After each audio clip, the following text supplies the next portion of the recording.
Good evening, everyone. Before we get started, we're going to ask that Councilman Chappelle lead us in prayer. I ask that everyone please stand for the pledge.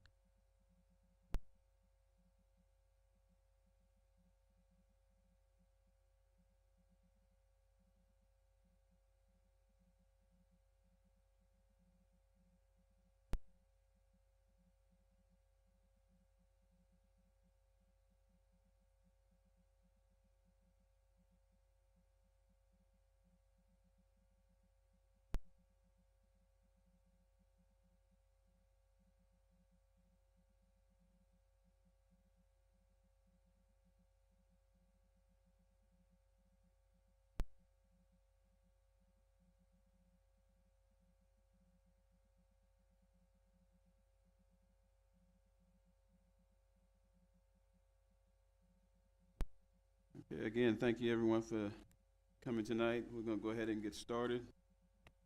First item is a workshop presentation by Plummer on water treatment plants. Mayor and council, I'd like to introduce our folks from Plummer. I just wanted to mention that Sherry and Henry, is it Sherry and Henry? Came visited with us on the water plant, LBS plant. And remember we talked about that the plant was built to do 5 million gallons of water a day. It's doing somewhere around 2 to 2.5.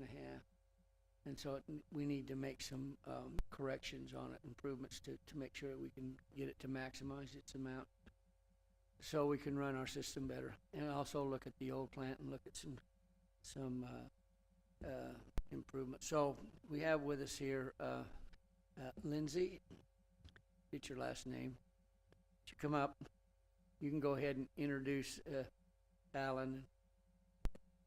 Okay. You need to push the button down.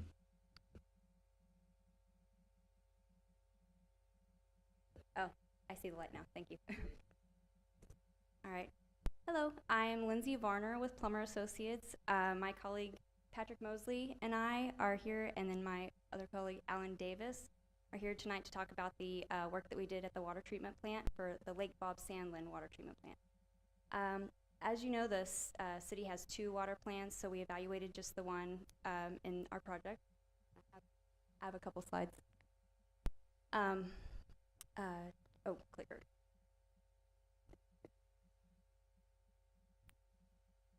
Thank you. So what we did was we evaluated the process itself just to see, we know that there are some limitations to its performance. So like Mr. Thatcher said, it's supposed to be rated for 5 million gallons per day, and it's really operating close to half of that. And so our goal was to look at what it was that was limiting the existing capacity, and then also to identify what improvements might be done to expand the plant once that full initial capacity is recovered. And then we also spent some time looking at 4 of the existing pump stations that y'all have. There are 2 that are located at the Lake Bob Sandlin water plant. One transfers water to the treatment process at the Lake Bob Sandlin plant, and the other one transfers from that location to the other water plant, the I-30 water plant. Then we also looked at the high service pumps. That's what pumps the treated water to the city. There's one at the Lake Bob Sandlin water plant, and there's one at the I-30 plant. So diving right in, there's a hidden slide somewhere that has the process. Basically, the raw water comes in, they add some chemicals, and then it goes through this high rate clarifier, and that's what settles out all the particles. And then from there, it goes to filtration, and then on to disinfection, and then is sent to the city. This process is called a super pulsator. It has some main chambers where it comes in, it gets fed the chemicals, and then there's a reaction well that raises and lowers the level to help increase the contact that all those settled particles make. So without trying to bore you too much, the water comes out at the top, and it's just things in this clarifier happen much more quickly than at some of the other clarifiers, like the other water plant, for example. So what we did in particular was we noticed with the chemicals, there was an issue with how the chemicals were fed. Right now, the plant is feeding one chemical that tries to do the job of two chemicals. So what the two chemicals would do is, first it would form particles, small particles, and try to settle them out. But in a high rate clarifier, you need to do that faster. So then you'd add a second chemical that's stringier and kind of gloms them all together, and things settle out much more quickly. And so what we are proposing is to modify chemical feed and separate those two. And just to make a point that of these two cylinders here, these were samples that were taken directly from the plant. That cylinder is supposed to be half of that depth, the dark settled portion. So anyway, that's really one of the biggest factors related to why we're not getting as much through that process as we should. There's also a point in the effluent box where just air is being trapped as the water's falling out into the box, and so it's restricting the flow rate. So we're proposing to relocate and modify how chemical is fed. We also want to engage the original manufacturers of the process. They're called Suez IDI, and they would really help the plant operators help to learn to how to adjust and really run their process the best way. And then also address the air entrainment. The benefits of this, of course, are easy operation, more reliability, reduce unscheduled shutdowns, reduce dosages, because they're overfeeding right now, and trying to get better capture, and then also recover some of that treatment capacity that's been lost. One of the other goals that we looked at, as I mentioned, is the goal of what could we do, take the existing process and do what we can to increase the capacity above 5 MGD without doing a whole lot. And what we found was, well, if that 5 MGD can be recovered, then we could install tube settlers, but additional filters would need to be constructed to go to 7.5 MGD or above. So when it came to us talking through what we were going to do next, so we wanted to take some steps with y'all to make improvements to the process and do all those things that we just talked about. So modify the chemical mixing, work with Suez, and then install dissipation. But we also want to compare, would it be more cost effective for y'all to improve and expand your existing I-30 water plant, or to go ahead and expand the LBS plant? So that's what our other step will be, to say, then we can do a life cycle cost and a comparison and see what's most cost effective for you guys. And then Patrick's gonna come up and talk about the pumps.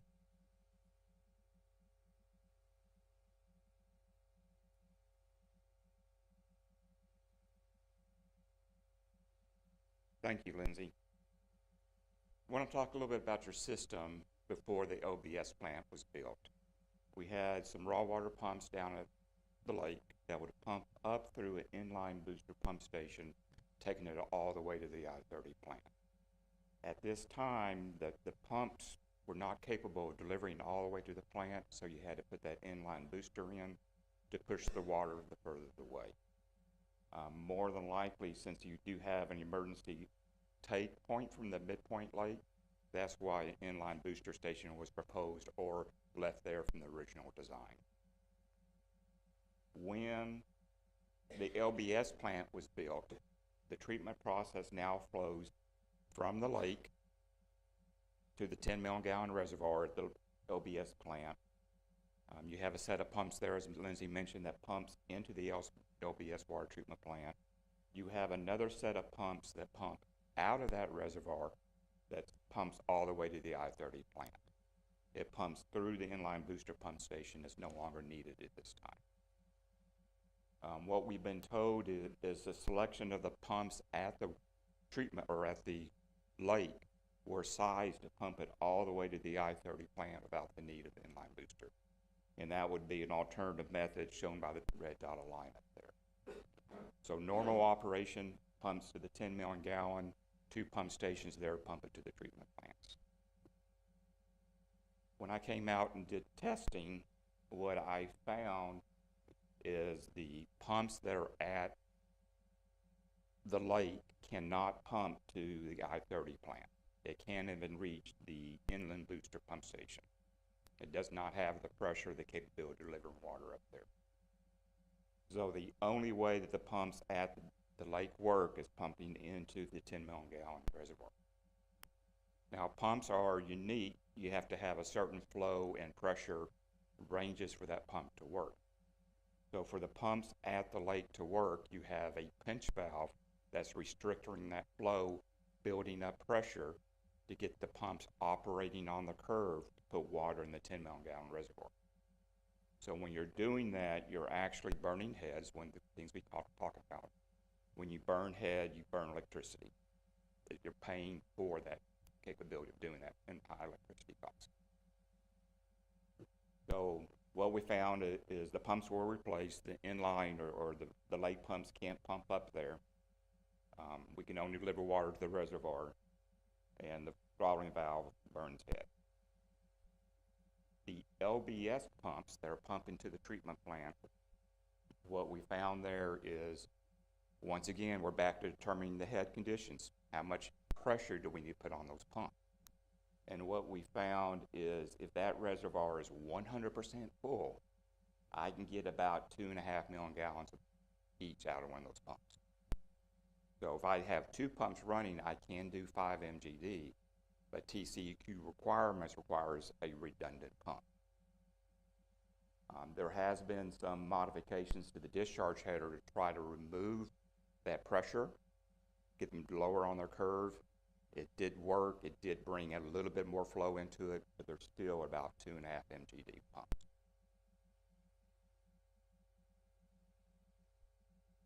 The pumps that pump water up from the LBS plant to the I-30 plant, 2 pumps are supposed to do 14 MGD. All 3 pumps running can only do 11.5 MGD. TCEQ requirements would say 2 pumps would have to do 14. So if I run all 3, I'm not going to get 14, where you're at your limited capacity going into the I-30 plant. I did see some indication on these pumps that discharge valves have been throttled down, indicating try to put additional pressure on that pump to get it on its curve. And I have another diagram here that kind of talks about what we did there. Here is one of the pumps at the LBS plant pumping up to the I-30 plant. And what you can see here, the green line is the submittal test data. That's what the manufacturer says this pump can do. At the head that we're seeing, which is about 160 feet of head, that pump should have been doing about 5,600 gallons per minute. It tested only at about 3,400 gallons per minute. So there's a big reduction in flow out of that one pump. If we rehab the pump, possibly replace the pump, we could save about $46,000 a year in that one pumping operation at that station. So our recommendations and what's in our scope is to develop system head curves of all your pump stations. That allows us to select the right pumps to go into operation. It includes the design for 2 of the pump stations, and that's the LBS and I-30. But we're going to take a real good look at that life cycle cost, because it may be better operation for you to pump all the way to the lake, all the way to I-30. Don't pump it twice, and we're just going to bleed off the water needed for the LBS plant. That may be a better life cycle operations for. And what we're going to do is replace some isolation valves and check valves. Some of them are worn, they weren't operable. We're also going to evaluate surge conditions at your pump stations. Right now, there's really no surge protection, and what that is, if you have 1 or 2 pumps running, and all of a sudden you lose electricity, that pump stops, and it creates water hammer. You might experience in your house when you turn off a faucet real quick, you hear your pipes knocking on the wall. That's water hammer, and that's what we're going to test on your system to see if you need any surge protection on it. And what we're going to evaluate in here is we really want to get those pumping efficiencies up, long-term cost, and save your electricity at your stations.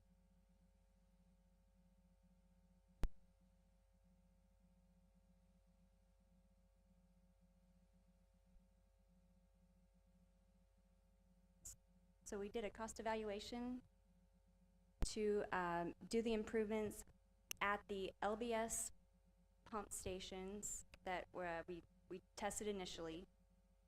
and then to, so what would be required to replace the pumps that are deficient now that we've already tested, and modify the valving, and then also to modify the coagulant feed and mixing to include the optimization services from Suez IDI, and then also do just some minor leaks and improvements in the filter gallery. All of that plus our fee would be $3.8 million, and that would improve the operability of the plant. It would get you up to that, or the intent is to recover that lost capacity, so get you from that rated capacity to 5 MGD. And then we also have an evaluation scope included where we would do an evaluation of the raw water pumps at Lake Bob Sandlin and Tankersley Booster Pump Station. That's the pump station that Patrick was talking about, the one that does the initial pumping from the lake to the other places. And then also do a full-scale coagulant study where we actually select the coagulant and do a full-scale test, and that's something that the TCEQ that we report to, and we do like a test, actually feed it at the plant for a period of time, do a report, and then get approval to change the coagulant, and then also to do that process evaluation at the I-30 plant, which would allow us to compare whether or not it's more cost-effective to do the improvements to the LBS water treatment plant versus the existing I-30 water plant. And that scope would be approximately $172,000. So, and I'll take any questions. That's in addition to the 3.8 million. Yes, sir. Give me a quick summary here. Where are all of you guys? What cities? What municipalities? I'm not familiar with you. The other council members may be, but give me a little synopsis. I looked. I didn't really see that. Where are you? So I'm with Plummer Associates. I've been there for 20 years. We originally started in Fort Worth. I work in the Dallas office. Patrick and Alan both work in the Fort Worth office. We do work throughout the state of Texas. We also have offices in Oklahoma, Florida, and Colorado. Like local municipalities we've also worked at. We've done this similar work like this in San Marcos and Abilene. For super pulsators, for example, we've done pump testing all over the place. Alan Plummer are experts in water and wastewater projects. I know they work for a lot of cities. They worked for us in Greenville a long time ago, helped us build a water plant, and also went through and helped us maximize we got superior rating, but how to maximize the treatment process kind of thing. So we felt like they were well qualified. That's why we selected them to come and look at our existing plant. We're, like you say, it's at half capacity. What do we need to do to get it? And then as we were doing that, and they looked at the relationship between it and water going to the I-30 plant, they suggested that we may want to do that other evaluation to see how the I-30 plant is operating and what we need to do to increase and improve its function. It's been there a long time, so that's what the other one is for. And but one thing, the initial was what do we need to do to get the LBJ plant up to its 5 million gallon a day tank. So question, on your pump curve test that you were showing, you show that our pumps are under the manufacturer's, standard. Is that do you think that's due to a design issue in the actual system, or is that an issue with the pump itself? It's a combination of several items. All pumps do wear down over time. Typically, you're looking at probably a 15 to 16-year time period before you rebuild pumps. The one pump curve I showed you was kind of interesting because when I see worn pumps, the curve basically parallels the manufacturer's curve. The one I showed you, it tailed off at the end. And that's kind of strange on a pump curve. So that tells me there was some damage being done when that first pump first started running. Yeah, so that goes to my question. Do you think the pumps are in the condition they're in because the design of the whole system is not designed like it needs to be designed in order for these pumps to run optimal conditions? I think the wear and tear is part of that, but part of that is some design considerations we should look at. As Mr. Thatcher said, Henry and I had a lengthy, presentation about the situation out there. And if I caught one of you, you were gonna give us a comparison about changing, just pumping straight to the I-30 plant and just having water discharge. Did we get that option tonight, or is that 3.8? That would be part of the option. We are doing some life cycle costs. And we first priced up replacing 2 pump stations. That's at the LBS, and that's pumping to the LBS plant and up to 30. But as we get into that life cycle cost, we may say, hey, we can replace the pumps at the lake, give you better capability there than the ones at LBS that pump to I-30. We don't do anything to them. We don't mothball them, because we're sending the lake water directly to the I-30, and we're only going to use those pumps in emergency. So we may switch out that money depending on how we do it. There's other things we can do to those pumps. Without getting too technical, we can modify the pumps at the lake to reduce the pressure. So we may be able to use that exact same pumps up there at the lake, reduce the pressure by moving some bowls on them, and then we can pump to the 10 million gallon reservoir without pinching down that valve. And with the current, test results you show right there, that drastically reduces the life cycle of our pumps, am I correct? So if a pump is operating in optimal conditions, what's the norm length that we can get on operations versus maybe in this condition? Can you kind of give us a comparison there? Typically, I'm seeing pumps being replaced at 16 years to 18 years of being rehabbed, which is going in, replacing the bowls, bearings, possibly rewinding the motor.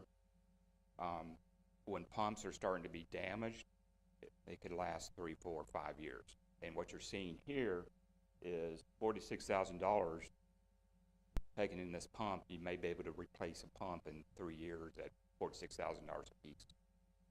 Do we know how long these pumps have been in service, that the ones that are showing this type of curve results here? 10 years? Yeah, ever since the LBS plant was built, these pumps were put into service at that point.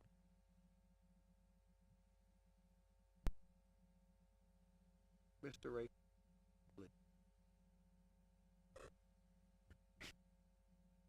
Could you, Anthony was here when that was built. Thank you, Ed.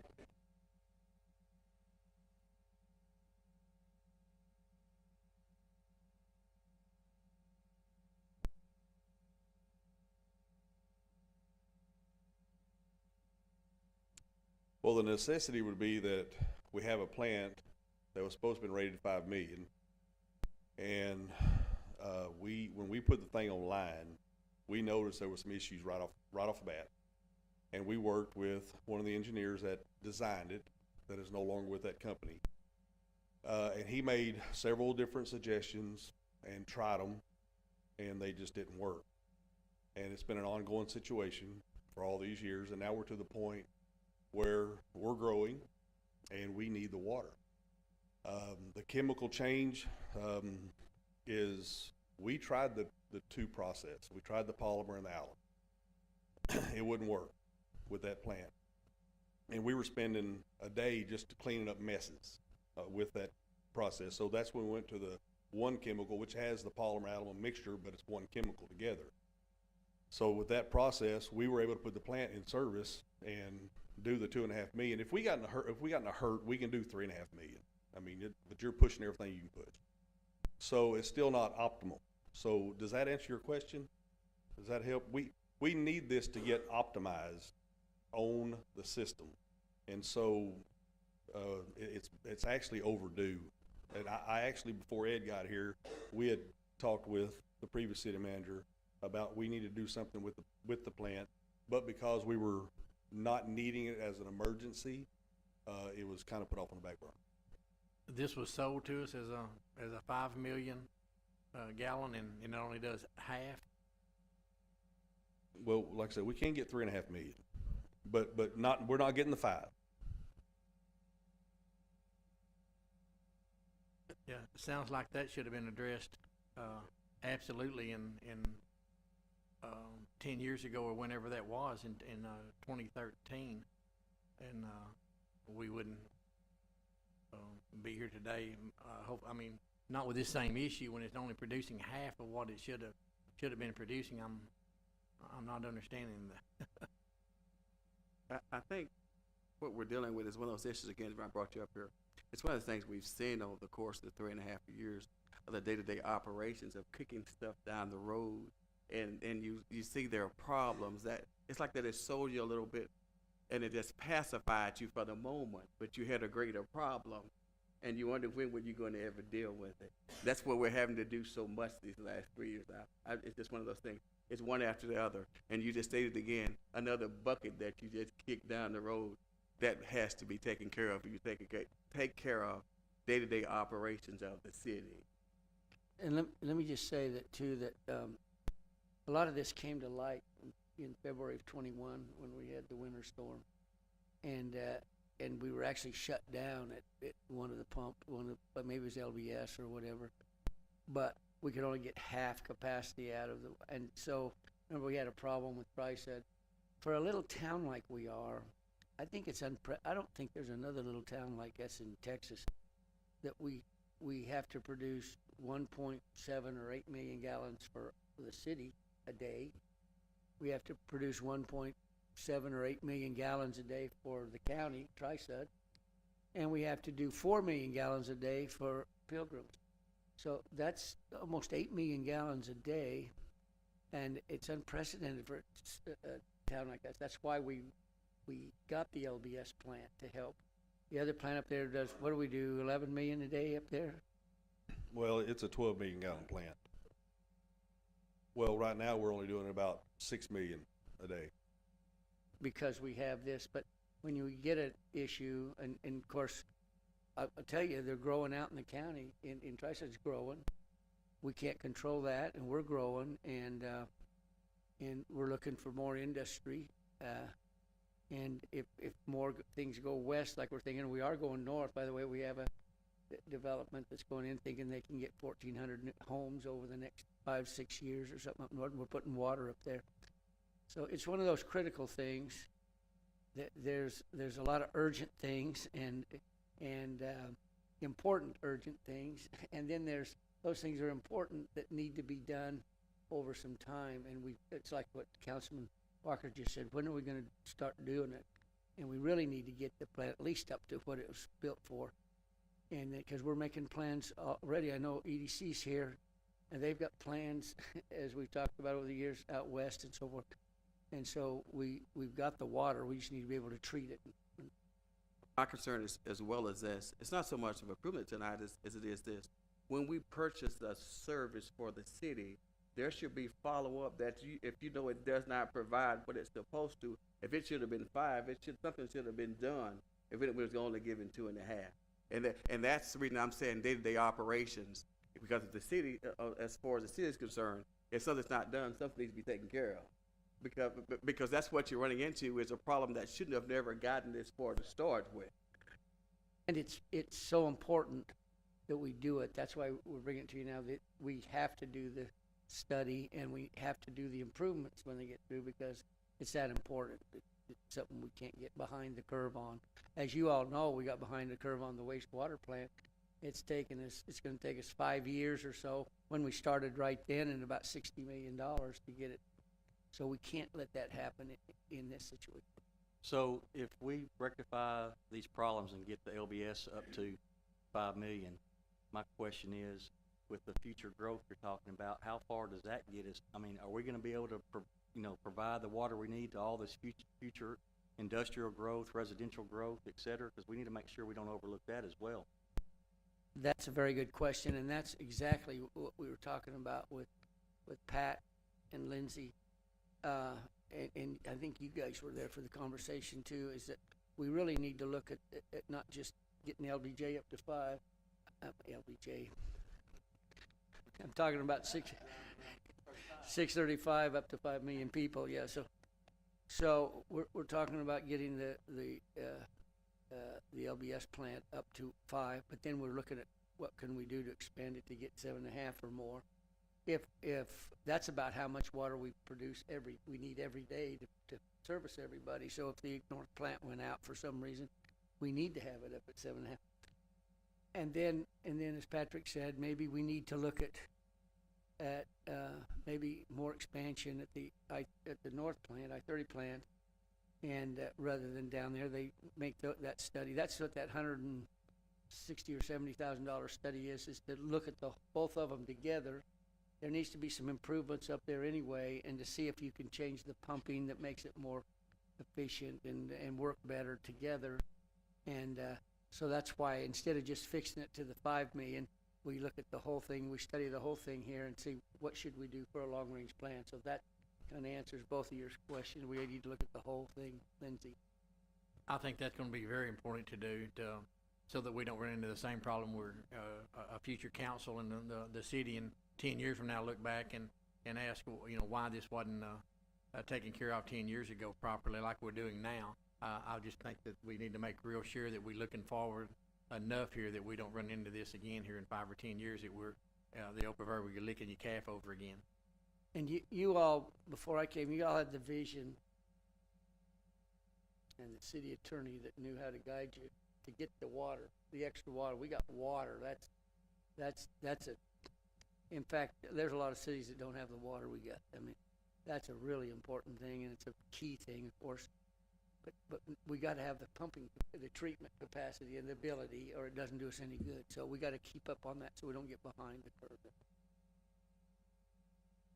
Mr. Dill, to answer your question, we did beginning know and let people know that it was not meeting capacity. And we have worked on several things to try to get it there, but we just got to the point where now it's got to be done. We appreciate it, Anthony. Okay, everyone's good with the questions? Okay, we'll go ahead and close that portion of it and move on to. Pat, did you have anything else, or Lindsay? Sorry, I was just going to point out that our evaluation of the I-30 plant, part of the issue, so we looked at the 7.5 MGD just because that would be the amount of capacity needed to take the North plant offline completely. And so when we look at the I-30 plant, we would be looking at how to isolate trains so that you could take off major processes and trains and be able to do those major maintenance events without hurting too bad capacity-wise. So I just wanted to point that out. And we felt like it's important, rather than to isolate the LBS plant, that we ought to look at all the operations to see if we could get a long-term goal to work on. So that's what that. Alrighty, we're gonna go ahead and move on to the second item on this. And it's to consider approval of a contract with Plummer Associates Incorporated to do the design and construction management of the improvements for the work of the water treatment plants. Council, do we? Thank you, go ahead. Patrick and Lindsay, is this contract cover both of those studies? Yeah. For the pub.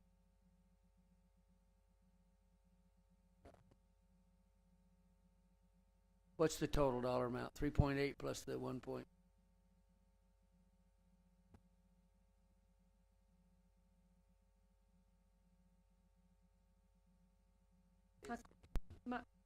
And I maybe I didn't catch your answer.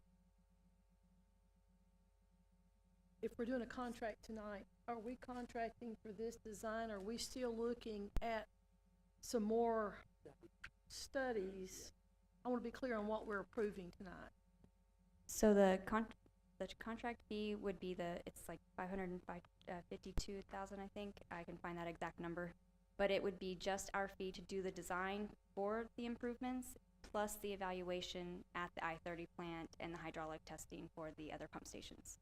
And if it was determined that we need to do other construction on that, we would come back with another contract to design those improvements. Is that correct? That's correct. So our original scope with the evaluation was limited to just the 4 other pump stations and did not include the other 2. And so this would allow us to do that evaluation, and we could give you an updated construction estimate or opinion with those improvements included. So I guess I thought that y'all are used to seeing the construction plus the consulting fee, so that's why I presented it that way, but I can give you the total number for our evaluation plus design. Right, but the answer to the question is they still would come back and say, this is what we recommend we do up here, and we'd need to approve another contract to actually design that and do it. Yes, that's correct. So this is $550,000 plus 172 to get us a on-paper design basically with what we've asked for in the beginning. And then we'd have to reconsider later if we wanted to yet make another design again to go straight to I-30. And have we done, and have we decided if it is, without a thorough long-term research and plan, can we shoot from the hip and say which would probably be the most efficient upfront and for the 15 to 16-year life cycle on these new pumps?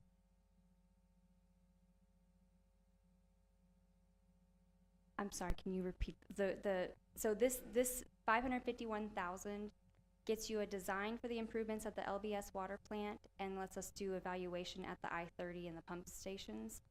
And then we'd come back for the design to the I-30 pump stations. But do we need to, and I'm just asking, do we need to spend $550,000 to design this LBS upgrade and then decide, well, we should have, this was maybe a better option?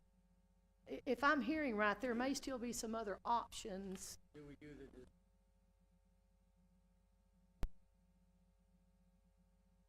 There may be some design considerations if we want to pump directly all the way from the lake to the I-30 plant and bypass the LBS reservoir. And we're going to include that as part of the hydraulic analysis and life cycle cost. And we may have to come back and say that, yes, it's more beneficial if we really upsize pressure-wise the pumps at the lake to reach the I-30 plant. And that's when we go back to the pumps at LBS plant, and those just become backup pumps. It is included as part of our contract. Yes. is, should we approve the $170,000 study to evaluate everything and then come back and do a contract for everything? Or would it be more cost effective to do that so you don't miss up? Because this is new for us, Carrie, what do you think in reference to this type of decision? Do you do it before or after Lakeland? What do you think?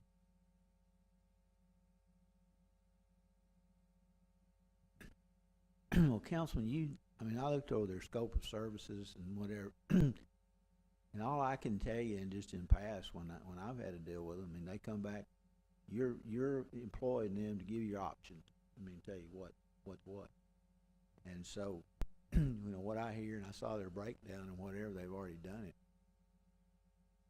it. You're gonna have to ask him and let him explain to you, but is what you're saying is I'll pay you for this, but can I get it all in without without the first phase of it? What I'm hearing, is that right? And so, is it feasible to do it? Is it actually a two-phase deal? Or is it just take one operator to give them the answer they need, and you'll come back and say, here are your options, and then you'll bid it out for, you'll do your design plan.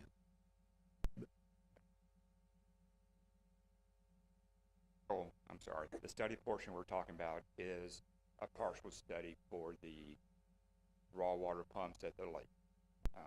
If we come out and find out that life cycle cost-wise, it's better to change out those pumps now, what I'm anticipating happening is I'm going to use that design money that I had slated for the LBS transfer pumps to do the ones at the lake. And part of that evaluation also is talking about the I-30 plant, what we can do for improvements there. But we're going to come back with improvements at the I-30 plant, like Lindsay said, maybe how do we separate processes? Can we fit another clarifier at the site? Can we do some uprating of the filters themselves? Those are all additional design considerations to take the I-30 plant from 12, maybe 15. How long have y'all been working on this for us? The total evaluation and about a year. We did. What type of time frame are you looking at as far as being able to bring something back to us with, that's pretty definite?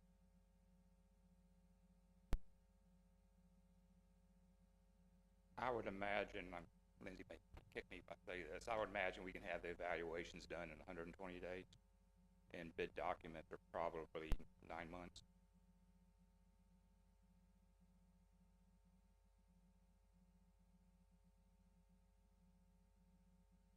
How long does it, excuse me, how long does it take you to get through the TCEQ?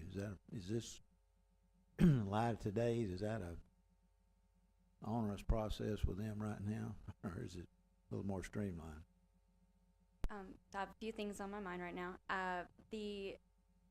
First of all, we would like to do the evaluation to just recover the 5 MGD at Lake Bob Sandlin Water Plant first, to make sure that we can recover that capacity in full before we make a step to expanding the plant. So I think maybe one of the initial questions you had was related to, hey, should we go ahead and just design to upgrade and expand? And I would really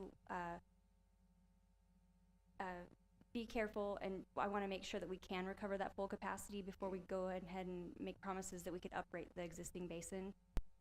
So just to that point, when it comes to the evaluation, I just wanted to point out that our evaluation scope also includes the full-scale coagulant study.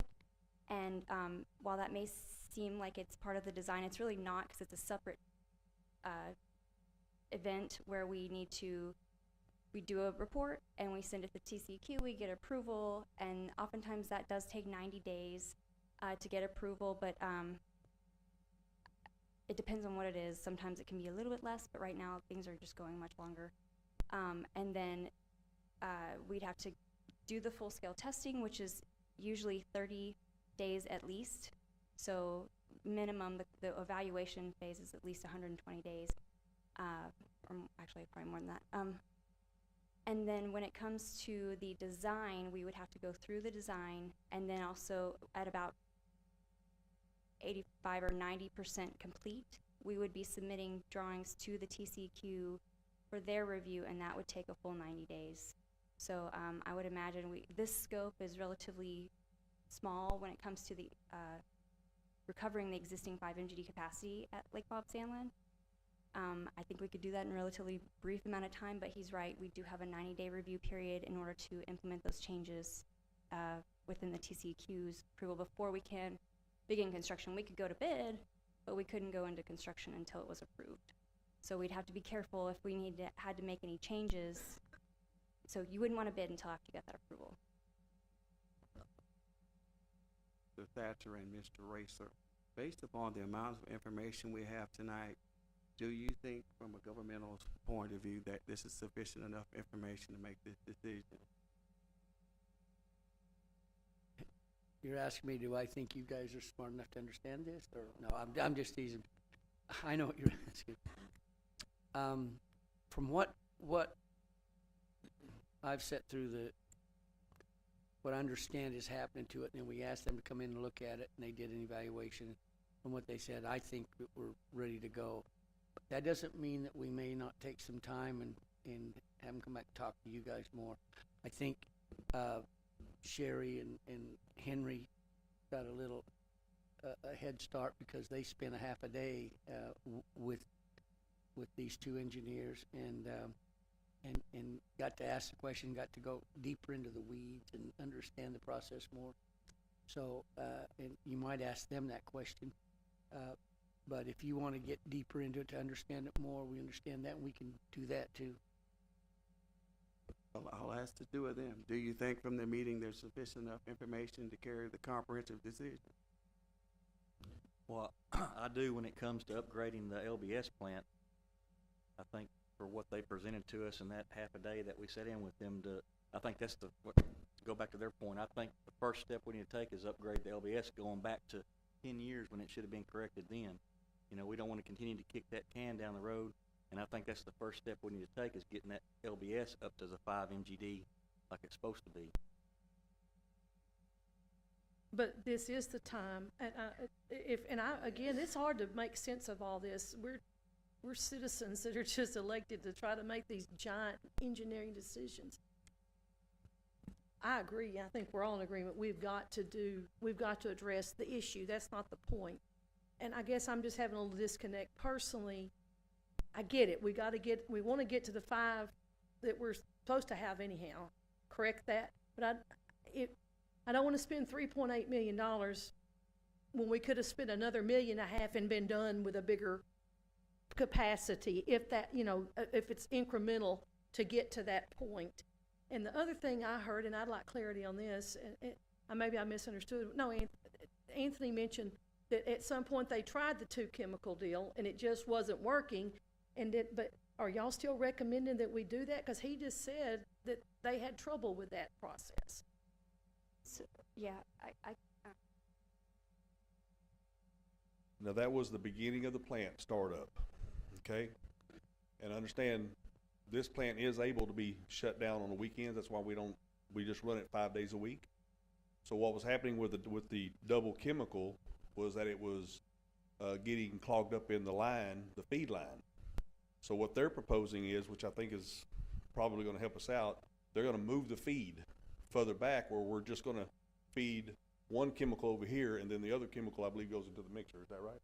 So now we're not trying to do the both and stop up that line. So I want to clarify that.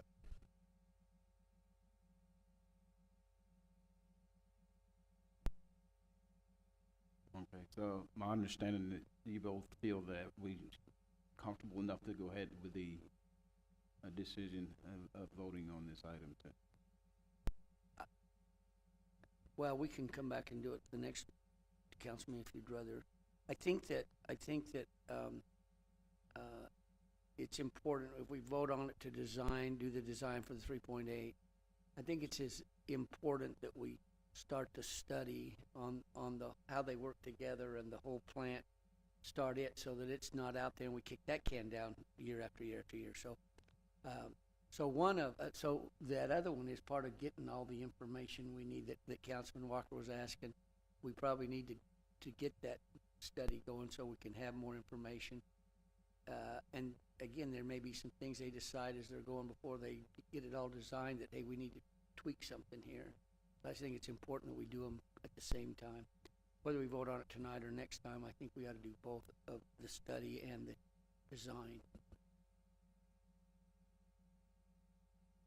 Okay, we have any further questions? Okay, the floor is open. I make a motion that we approve let me get to my page here, I'm sorry. Approve the contract with Plummer Associates to do the design and construction management as presented tonight. A motion by Councilman Chappelle, second by Councilman Walker. Madam Secretary, record a vote, please.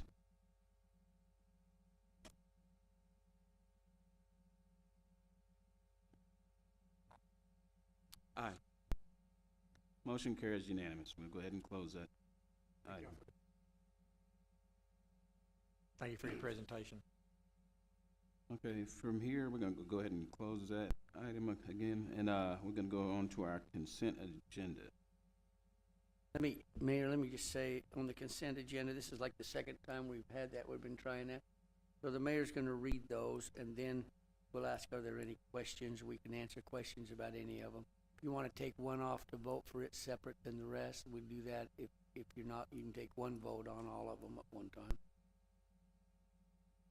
How did the council want to proceed with that? I think we can do the consent on these particular ones here on what this is concerning. It's all basically one item, but so I think this would be fine for the consent on this, as far as I'm concerned. Okay, so I'm gonna go ahead and I'm gonna read off all of the consent items, and then the council.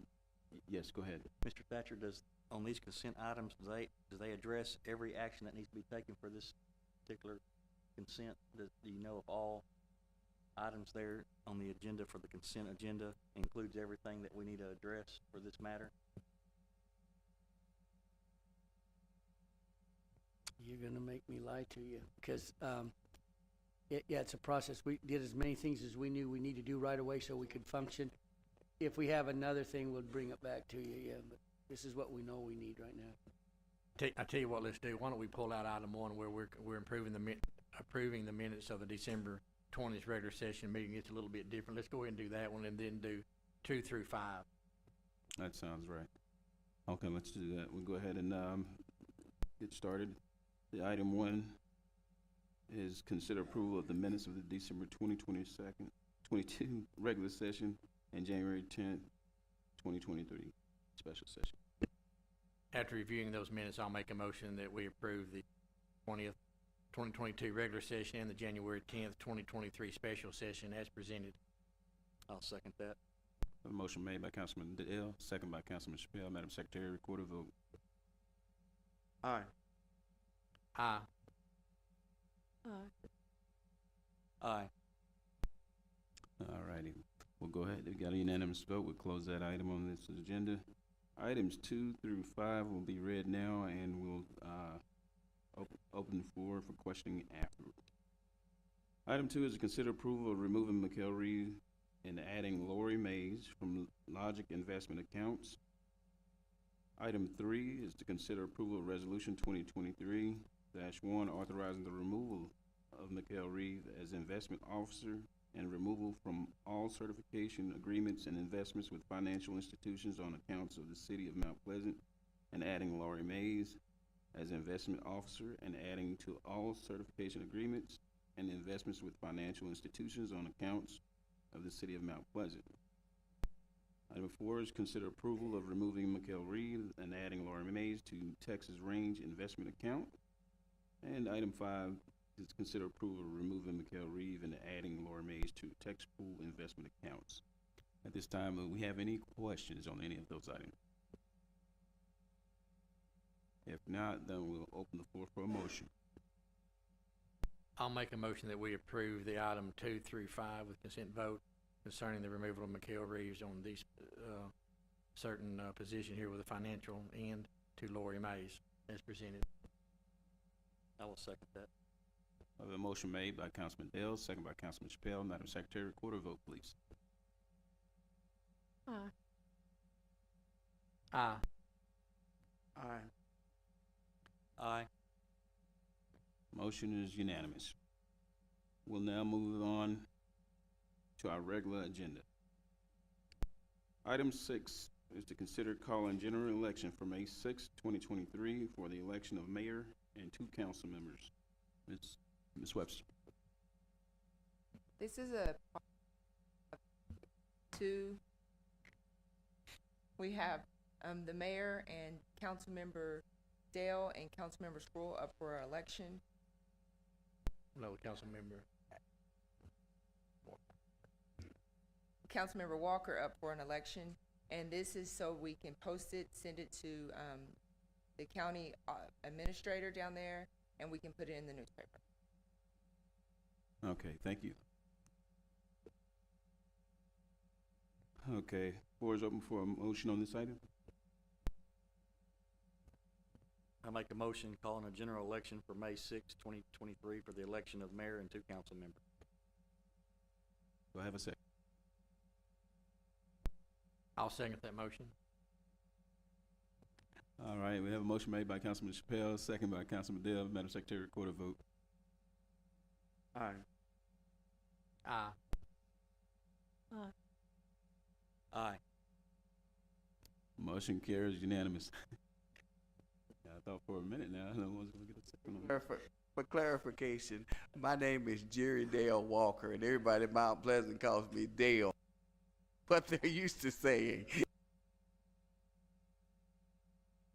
All right, we'll go ahead and close that item on the agenda. Move on now to item 7. Item 7 is consider approval of various boards and commissions appointment. Mr. Thatcher? Yeah, this is also Candace's item. She's real sneaky. She snuck my name in on that.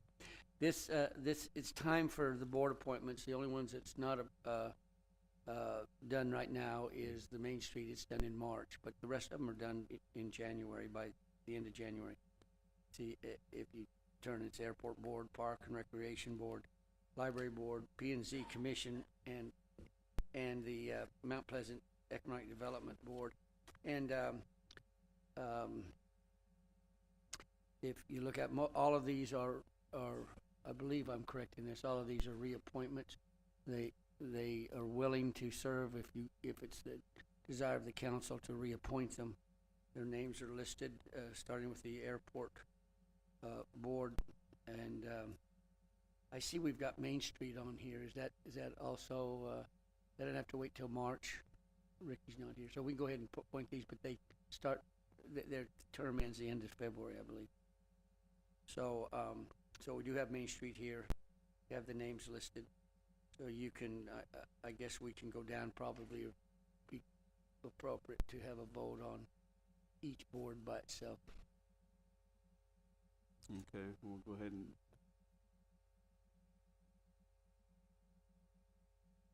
All right, it'll only take a few minutes here. We're gonna go ahead and start with the Main Street Board and those people that are, I'm sorry, the airport, I missed this one over here. Okay, yeah, Airport Board, the following Airport Board members are willing to serve, as Mr. Thatcher pointed out, and those names are Chris Elliott, Heath Harrell, Bill Preeford.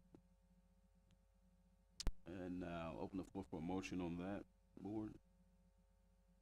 I'll make a motion that we approve this, these board members as presented, and their term will end in January 31 of 2025. And let me just add, I will on each one of these, but let me just say that we appreciate these people in our community serving on these boards. These are important boards, they're important positions that they give us, the council feedback, and we really appreciate them spending a lot of their time, because it's a non-paying job.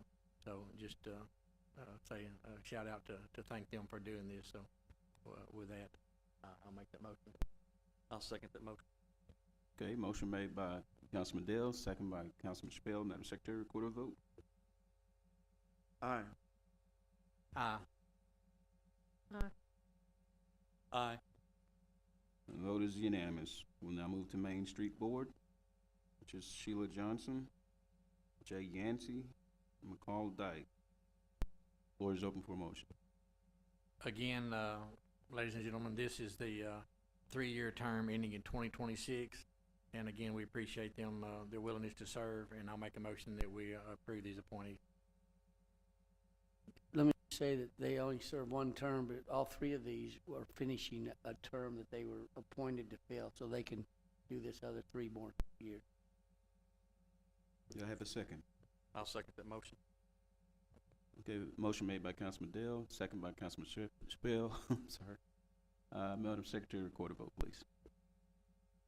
Aye. Aye. Aye. Aye. Motion is unanimous. We'll now move on to Mount Pleasant Parks and Recs Board, which is Crystal Casio, Christy Flanagan, and Sam Parker. Floor is open. Again, this is a 2-year term ending in 5, and I'll make a motion that we approve these 3, and they've served on it for a few years, and we appreciate their service. Second that motion. Motion by Councilman Dale, second by Councilman Chappelle. Madam Secretary, record a vote. Aye. Aye. Aye. Aye. The vote is unanimous. We'll now move on to Mount Pleasant Civic Center Board, which is Tommy Smith, Ashley Earl, and Tim Dale. I move that we approve the Mount Pleasant Civic Center Board, and then begin 2-year terms and ending in 2025. I second that motion. Motion made by Councilman Walker, second by Councilwoman Spruill. Madam Secretary, record a vote, please. Aye. Aye. Aye. Aye. Vote is unanimous. Now we'll move on to our Mount Pleasant Cemetery Board. We have Lily Rundles, Chaz Curtis, and Linda Zapata. Floor is open for a motion. I move that we approve the Mount Pleasant Cemetery Board with 2-year term ending in 2025. I'll second that. Motion made by Councilman Dale, second by Councilman Chappelle. Madam Secretary, record a vote. Oh, that was Councilman Walker. He got me mixed up. Dale. All righty. That was made by Councilman Walker, second by Councilman Chappelle. Aye. Aye. Aye. Aye. That vote is unanimous. Yeah. Okay, well, we are now gonna do the library board, which is Paula Dial, Paula Rose, and Francis Covey. Floor is open.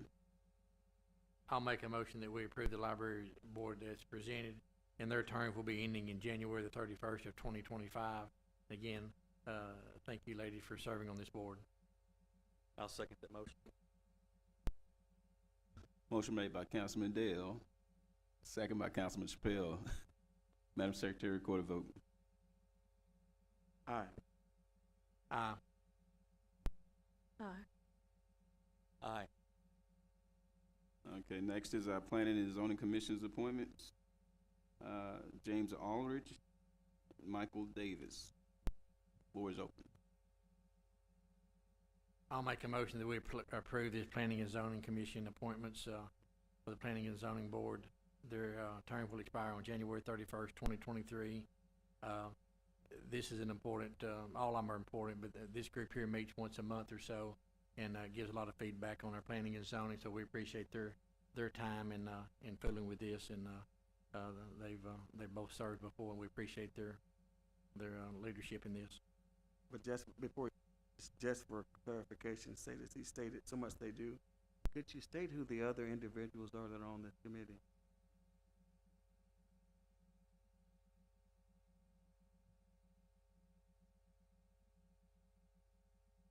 Yes, thank you for the question. That would be Ronnie Narramore. We've got Charles Smith, and also a newcomer, Jason Lee, rather. Charles Thomas. My apologies.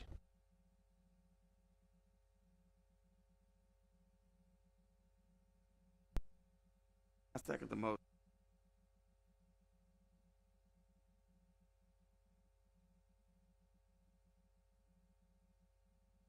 Yeah, I've had a motion made by Councilman Dale, second by Councilman Walker. Madam Secretary, record a vote. Aye. Aye. Aye. Aye. Vote is unanimous. I think y'all should go into business together. Dale and Dale, huh? Alrighty. Next, regarding IDC, MPEDC board member position appointments, expirations, and potential renewals, Mr. Erman Hensel, Brian Niblett, Jason Snodgrass have all expressed a desire to continue serving at the City Council's discretion.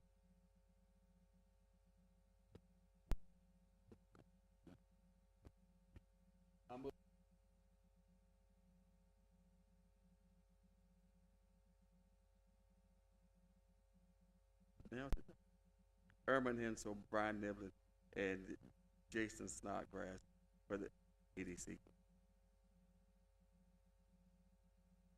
I'll second that motion.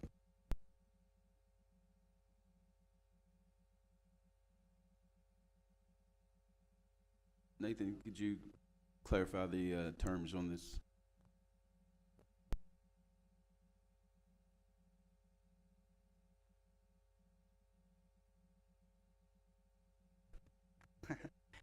Boya 305. So a term, there are, if you look at the articles in the bylaws, and we ran it through one of our attorneys. We've been looking at this for about a year, just at different aspects of our bylaws and because it was our first articles of incorporation were 1979, and then and so anyway, attorney says we have the first group that was appointed for 6 years, and there's a difference. The articles of bylaws does not differentiate between terms and term limits, so we've kind of fallen under the 2-year term frame of the cities, and state state of Texas under the Development Corporation Act does not have any sort of term limits on it, and by default, I guess we're under that if the city wanted to create a citywide term limit. But our attorney said they could serve 2 years indefinitely, or as long as this council pleases.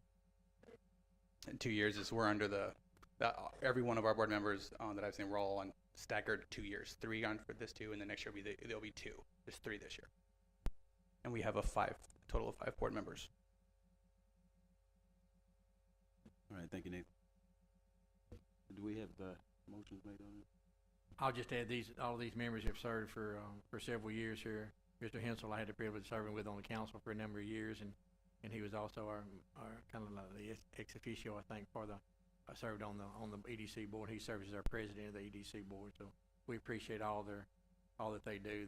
That's another one that requires a lot of time and effort. So they meet on a regular basis, so we appreciate them.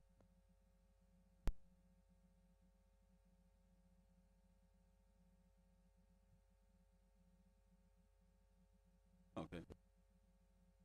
I'm waiting on a second. I second that motion. Motion made by Councilman Dale, second by Councilman Chappelle. Madam Secretary, record a vote. Aye.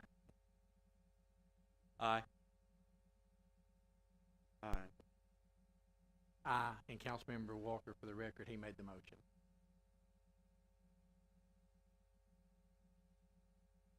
All right, the vote is unanimous. We'll now close that item on the agenda. Our next item is item 8. Consider approval of purchase of the playground shade and surfacing depot for playground equipment at Oaklawn Park. Yeah, Mayor and Council, Ricky became ill, and we sent him home today. And so he's asked me to present this to you. So we got a little bit of information. Let me just go through it. We had $175,000 budgeted for this playground equipment at Oaklawn Park. This bid that we're recommending, we had I believe he said we had 3 bids. Maybe he said we had 6 bids, but we had 3 bids, I think. And then this one is the best, $169,347. So there's $6,000 about that we have under budget there. It's also a buy board option up here. The buy board, so it makes sure it meets the state bidding requirements, and also it was the lowest bid. You've probably got some pictures of it. He really likes this. By the way, this is the last park. We've already replaced playground equipment in Delwood, Keith, Heritage, Journey, and this is the last one, Oaklawn.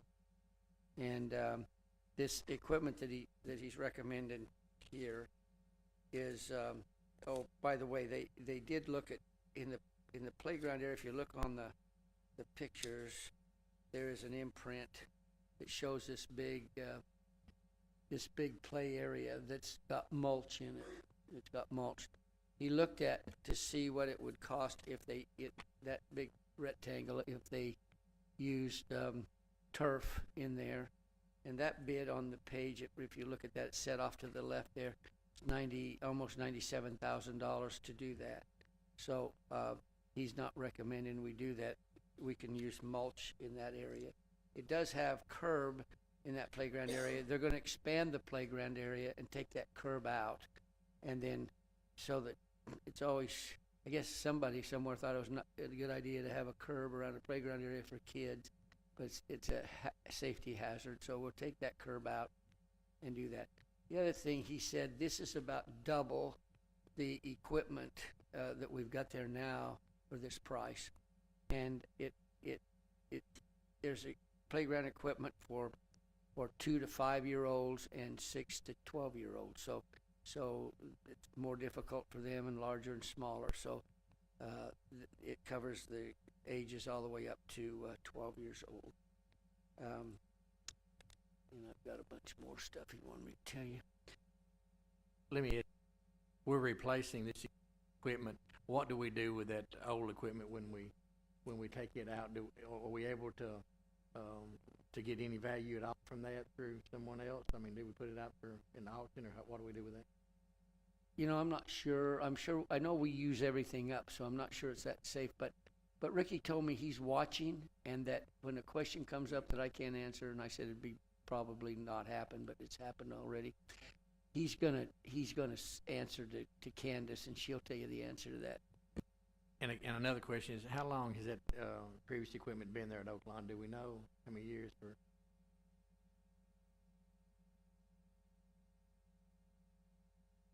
Make sure he answers. I don't know if he can, but it's been there a long time. my only other question. Yes, it's the same firm that replaced the equipment in Heritage Park. I know he really likes those guys. Yes, this price here, is this just for the equipment and the mulch? Do we do our own groundwork to put it in place, or do they come install it as well? That's installed. Make sure it's working right. I'm glad we've used them and we're familiar with them and have a relationship with them. I think it's important. On the splash pad in Oaklawn Park, we've already resurfaced the area. There's equipment that is broken and components that are broken, and so we've resurfaced it. We're going to buy all the components that it needs, and we will we'll do the installation because it's pretty simple. He said, splash pad, and there's 7 stations. Half of them are broken, and we'll replace all 7 stations on there. So it'll be new equipment on there. The resurface of that was about $30,000 to resurface. For components, it's $30,000 for the components.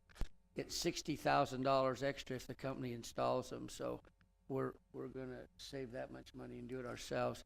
The other thing he's gonna do is look at putting more benches and grills around the splash pad, and he's gonna have shade structures over the benches and over the grill area. Well, maybe not the grill area, but over the picnic tables and stuff. Were you able to get in touch with Ricky? He said it's not reusable, and it's been there 20+ years, and this is a turnkey process. Thank you.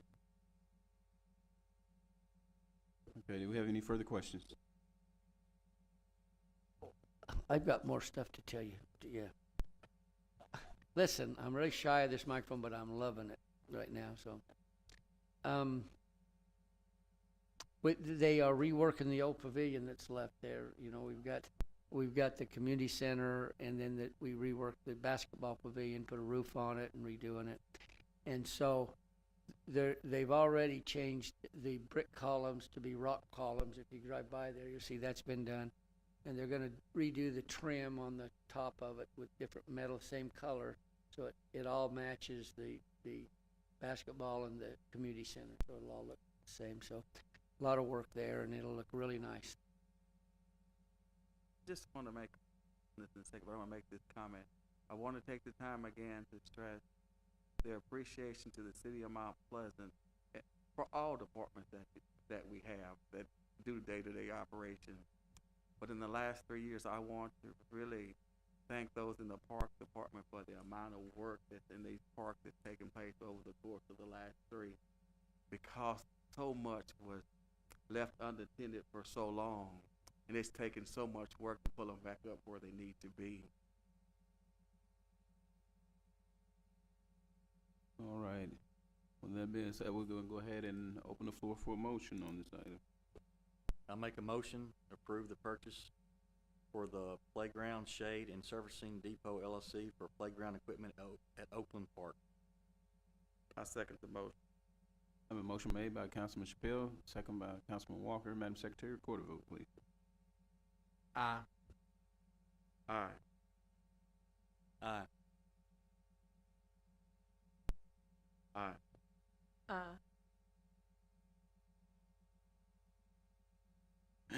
All right.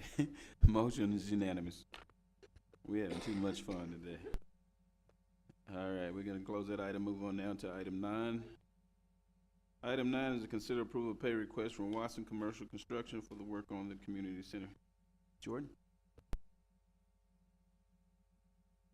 Good evening, Council. So I have before you the pay app from Watson Construction. It's certified in the amount of $110,331. Within this pay app, and if you've been by there, it's really starting to look like the community center that we rendered out for you. But within this, you have the general conditions that you see monthly, as well as they've really gotten the miscellaneous still up to 100%. That's the erection and all the miscellaneous items that go for the erection. And then the other item that's almost complete, if you've been there, all of the framing is done and a lot of the drywall has been installed as well.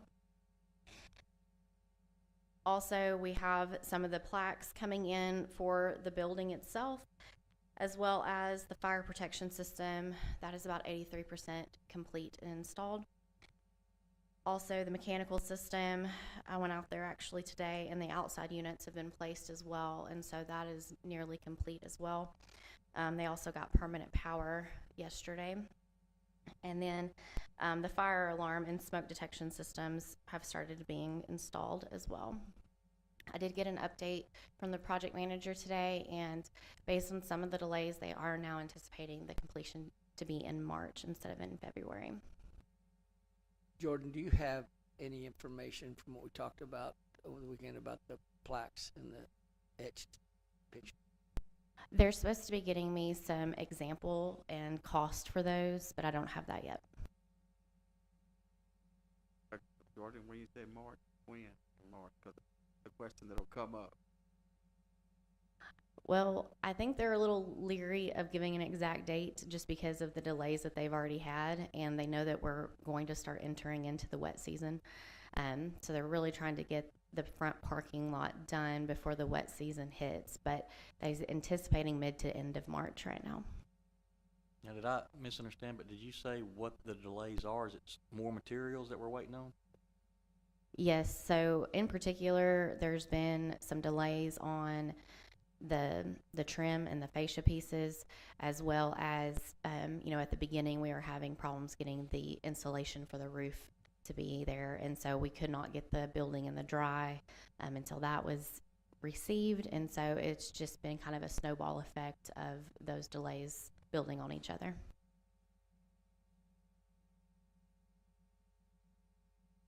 So you guys are good with all the pay requests with no problems? Yes, sir. Okay, do we have any further questions? Thank you, Jordan. Floor is open for a motion. I'll make a motion that we approve this pay request from Watson Commercial Construction Ltd. for the work in the community center in the amount of $110,331 as presented. I'll second that motion. We have a motion made by Councilman Dale, second by Councilman Chappelle. Madam Secretary, record a vote, please. Aye. Aye. Aye. Motion carries unanimously. Thank you once again. Thank y'all. Okay, we'll go ahead and close that item on the agenda, and we'll now move on to item 10. Item 10 is to consider approval of pay request from Stansel Construction for the work on the Oaklawn Park Basketball Pavilion. Good afternoon. I'm Jeffrey Boone with Prefer Complex Designs, presenting the first pay application for the Oaklawn Basketball Pavilion. This is for $261,000 and $261,193.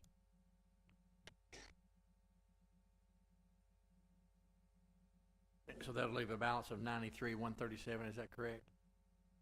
That's correct, and this pay application includes general conditions, mobilization, all concrete, all pre-engineered metal, building, erection, basketball goal purchases, tree removal, and site security. So what, do you have the percentage there that we're finished?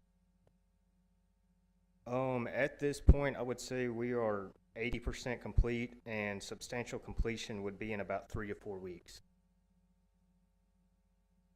Mayor and Council, once again, I'd like to say that, once again, on this project, like on the library project, I just want to mention Stansel Construction just gets after it and gets it done and does it right.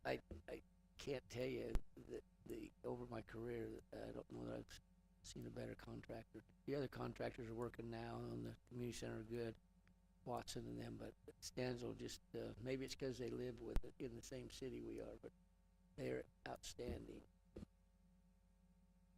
Yeah, you guys are moving along quite fast. Appreciate the work that you guys are doing. Council, do we have any questions on this item? Okay, we'll open the floor for a motion. I make a motion to approve pay request from Stansel Construction for work on the Oaklawn Park Basketball Pavilion. I second the motion. I have a motion made by Councilman Chappelle, second by Councilman Walker. Madam Secretary, record a vote, please. Aye.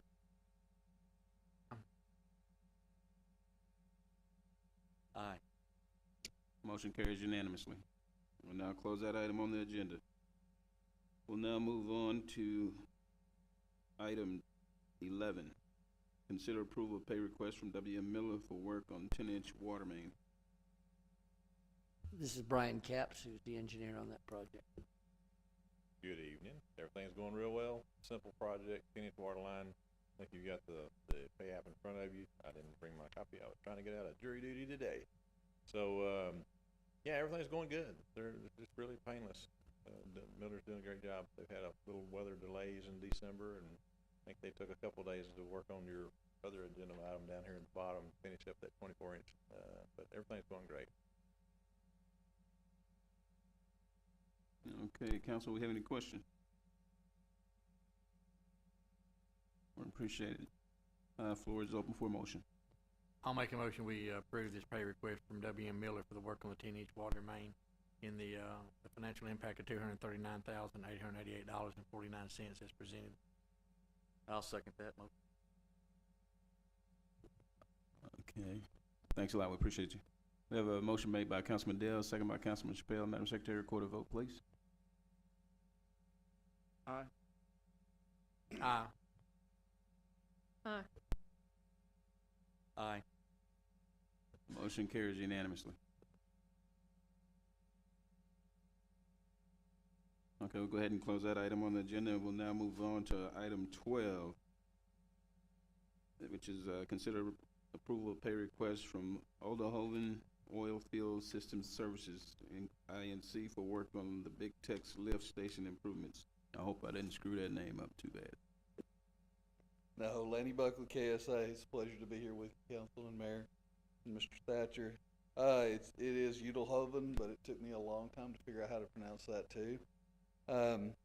This job is, in my opinion, a little bit behind. What you've got is 3% of work and the rest of it is stored materials, and we're about 90% of our time on it so far. A lot of that has been delayed in getting pumps and pieces and things like that, but some of it's just the contractor hasn't been there at a time. It's $89,617.27. Like I said, most of that is materials that are stored on site, a little bit of mobilization, a little bit of barricades and signage. I will say that since this pay application, they have installed the wet well, 80% of it. They've got a couple of manholes installed. They've got the major excavations taken care of, and they've got some power that's there now. So they are making real progress at this time. This should take them out there for sure, shouldn't it?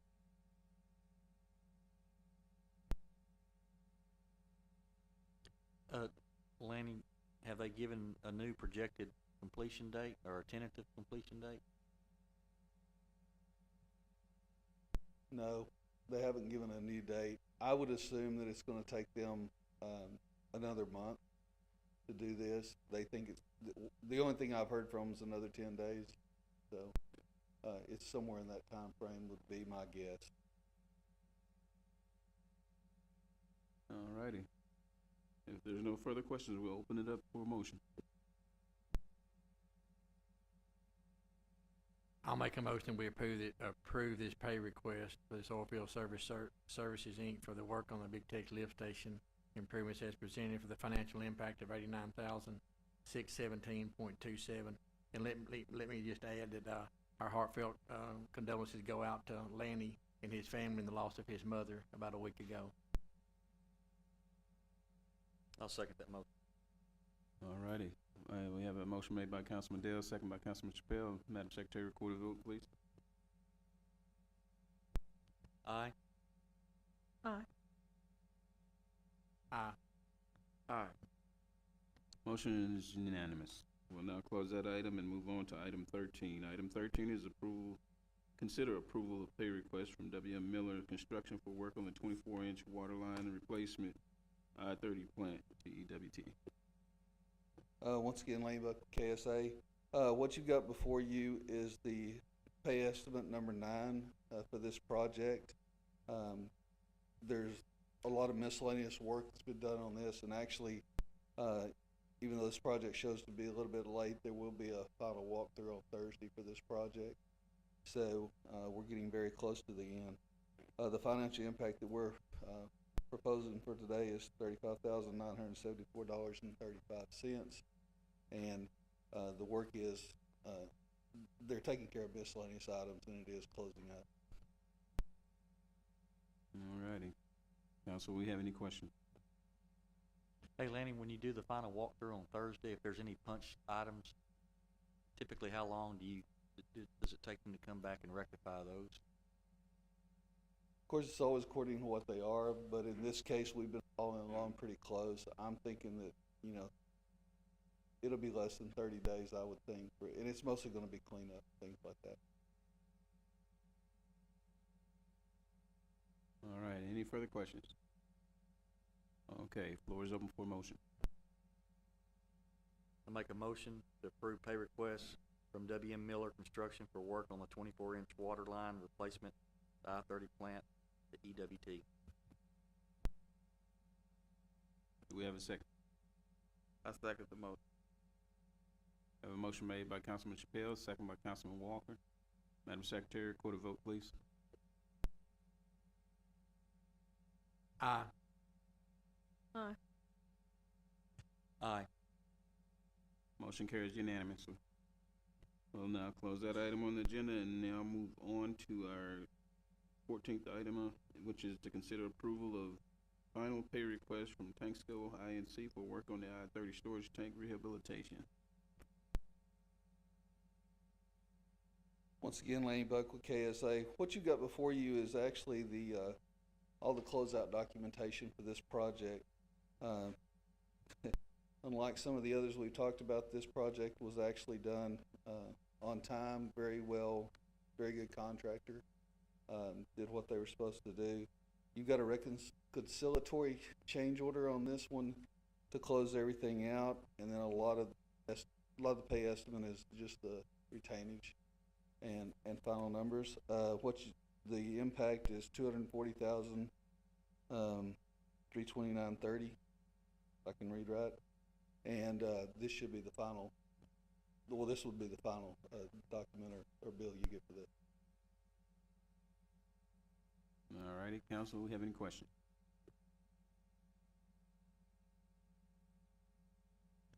On the tank?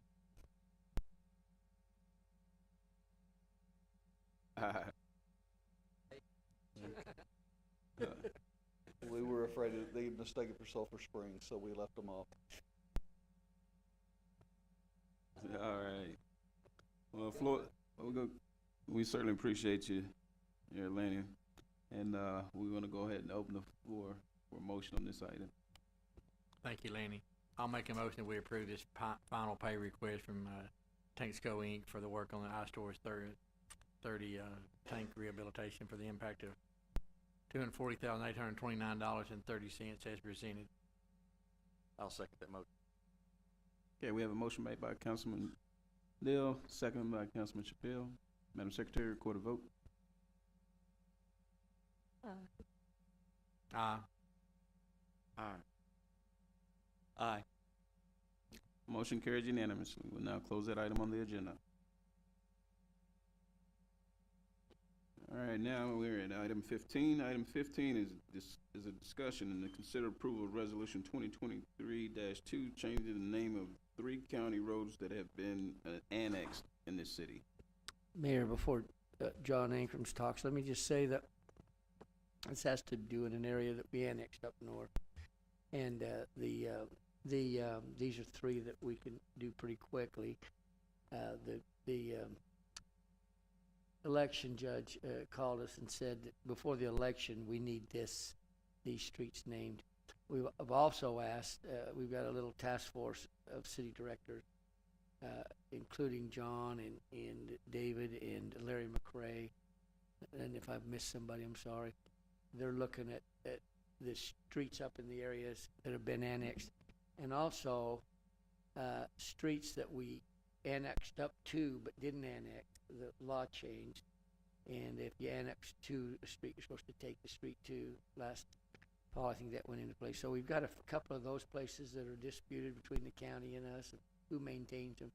So they're going to be correcting those, and then coming back with another list, and we'll give you the map and show you where they are, and then let you come up with names for them. We have suggested names for these, and John's going to talk about that right now. Thanks. Good evening, Mayor and Council. Yeah, so the 512 acres we annexed back in July of 2022, it included 3 roads, and hopefully you got a copy of the map in your packet. There's County Road 1400, which is between Highway 271 and 2152. It's a portion of that road. It will be all of County Road 1317, which is the road just there below the peninsula where 271 and North Jefferson meet. And then it'll be a part of County Road 1314, just to the south side of the park down there. And within these districts, there are 3 addresses that would have to be changed. There's a church on County Road 1317. There's a new home being built that nobody currently lives in. And then there's 1 home over on Billy Daniels, or well, it's County Road 1314, but it'd be 300 County Road 1314. So those would be all the addresses that these address changes would affect. So, on County Road 1400 and County Road 1317, you have the recommended name for those? No, sir, I haven't. That's what I'm coming to council for.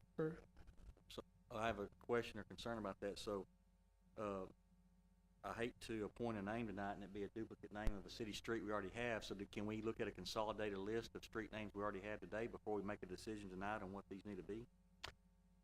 Yeah, if you want to give me the street names that you propose, then I can look them up and I'll get with the Cuyahoga Council of Governments and verify there's no additional streets in our county or our city that are named that. Let me, this County Road 1314, that one will be called Billy Daniel Parkway. That's just an extension. Is that correct? Put that way, yeah, and that's what I'd recommend. I actually thought we had recommendations on these other ones. I'm sorry. Or I'd have given you a heads up so you could brought us some names. I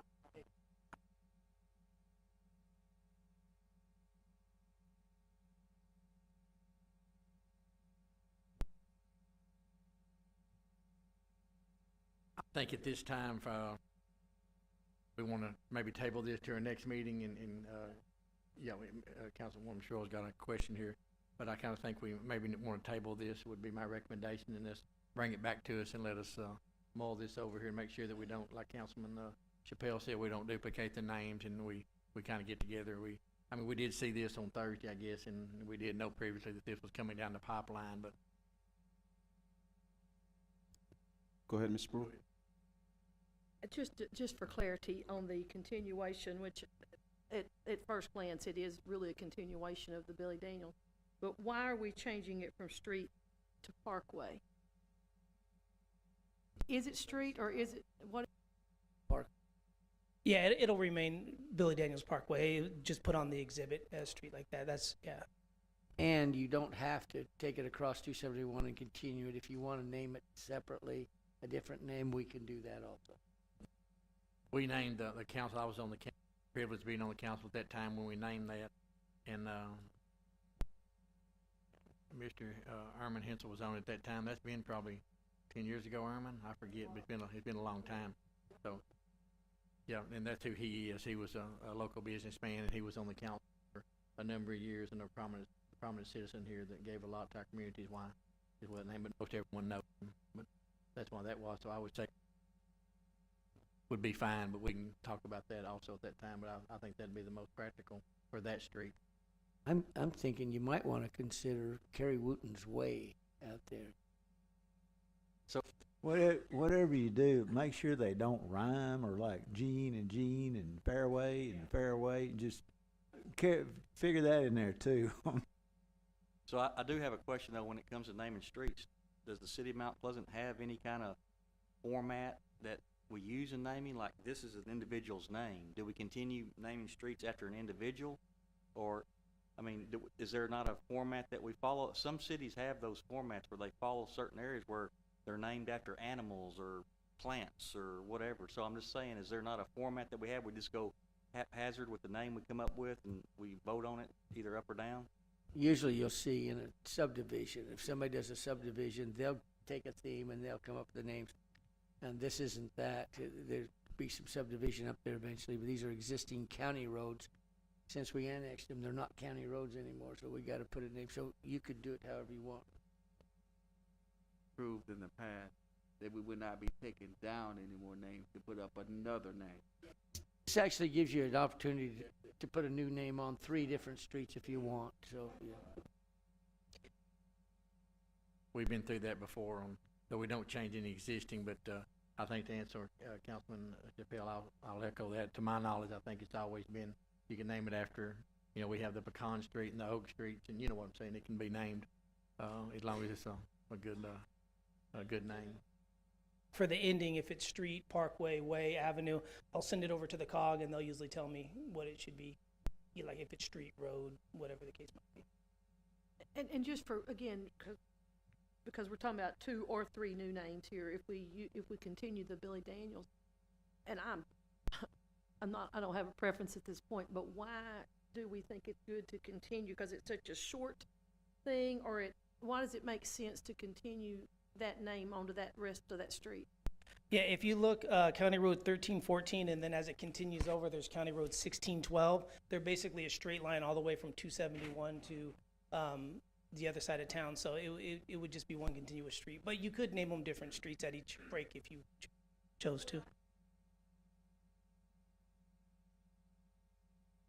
I agree. And if you would like, when you come up with names, if you want to come up with, I'd say 6 or 7, because there are going to be some additional roads that we're going to be bringing to you to rename. So that way it's actually just going to be all throughout the city. Yeah. Okay. Well, okay. All right. Okay. Do we have any further discussion on this? I'm sorry. I'd just like to add one other thing, and thank you, John, for that. The Billy Daniel Drive, how we brought it, where you see on the exhibit, that's just to the point of annexation. If we carry that through to 2512, that road that comes to the east, about 2,000 more feet. If you'd like to consider continuing that as Billy Daniels as well, just want to make that available as well. Okay, thank you. Any further discussion?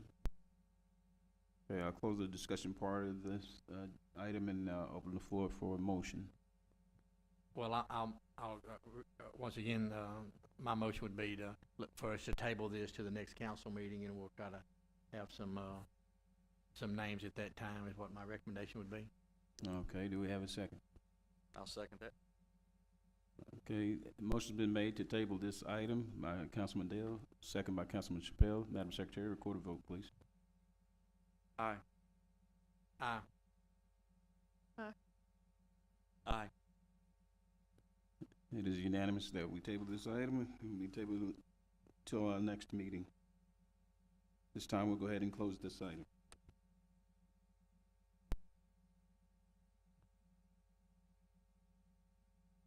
All right, our next item on the agenda, item 16, which is to consider approval of resolution 2023-3 Mount Pleasant Trails for proposed development of affordable rental housing.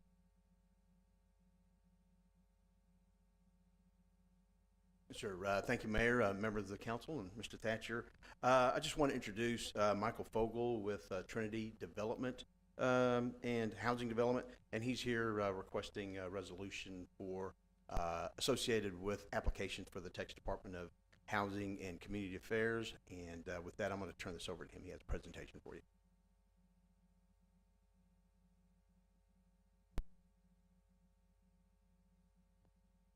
Yes, sir. Before you speak, it's that button there in the middle. You'll have to hold it down throughout. Got it. Thank you, sir. Thank you, David, and thank you, council.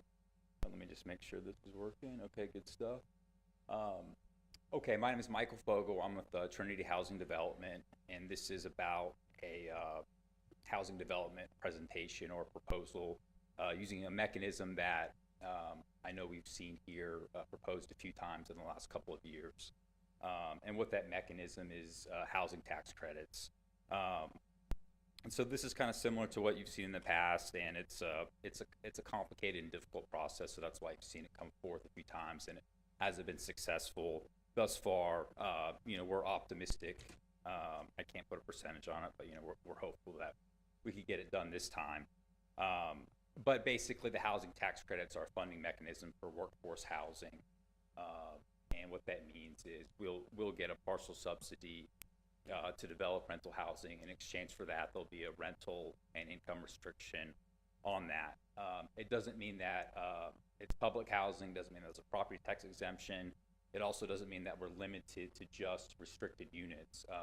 What we like to do and what we're proposing here, although we are flexible on it, is kind of a mixed income community. So 60 units of workforce housing, or 60 units of housing, rather, 45 of which would be restricted and 15 of which would be market rate. And one of the many steps we go through in order to get this done is getting just what's called a symbolic resolution of support from City Council, and that allows us to apply for the funding. And then kind of taking a step back a little bit, I'd just like to talk a little bit about us. And we work in a number of states, but I'm based here in Texas, and our construction office is in Tyler. And here's some properties we've built. I would like to point out that the two properties on the left are 4 stories, and we're only considering a 3-story development here in town. Here's one in Ennis that's almost finished construction. As you can tell, it's a pretty dreary winter day there. But that's 72 units, a mix of affordable and non-restricted units as well. Here's some interior pictures of this top is a senior property, and here on the bottom is a non-senior property. And just kind of going down the line, at least here in North Texas, along this corridor from west to east, Ennis, the city of Ennis, the city of Toole, Lindale, just outside of Tyler, a couple in Longview, and one in Marshall that is under construction right now. And as far as the location in town, we've got 2 properties we've been evaluating, one on I-10 in Harts Bluff and one on Harts Bluff Road, just north of that.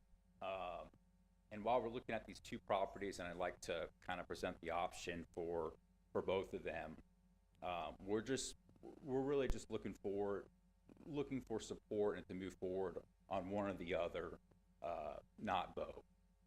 And so when I say 60 units, what I mean by that is either 60 units of senior living, age restricted to 55 and older, on this northern property, or 60 units on the southern property, which would not be age restricted.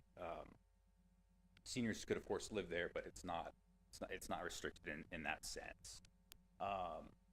On this, if we were to develop here, we would basically do an L-shaped building along Harts Bluff with a little jut out along the family care center there to kind of keep it further away from the neighborhood as we could. And then just to kind of get out in front of it, there is some floodplain on this property right over here, but there's almost 4 acres that are outside of the floodplain.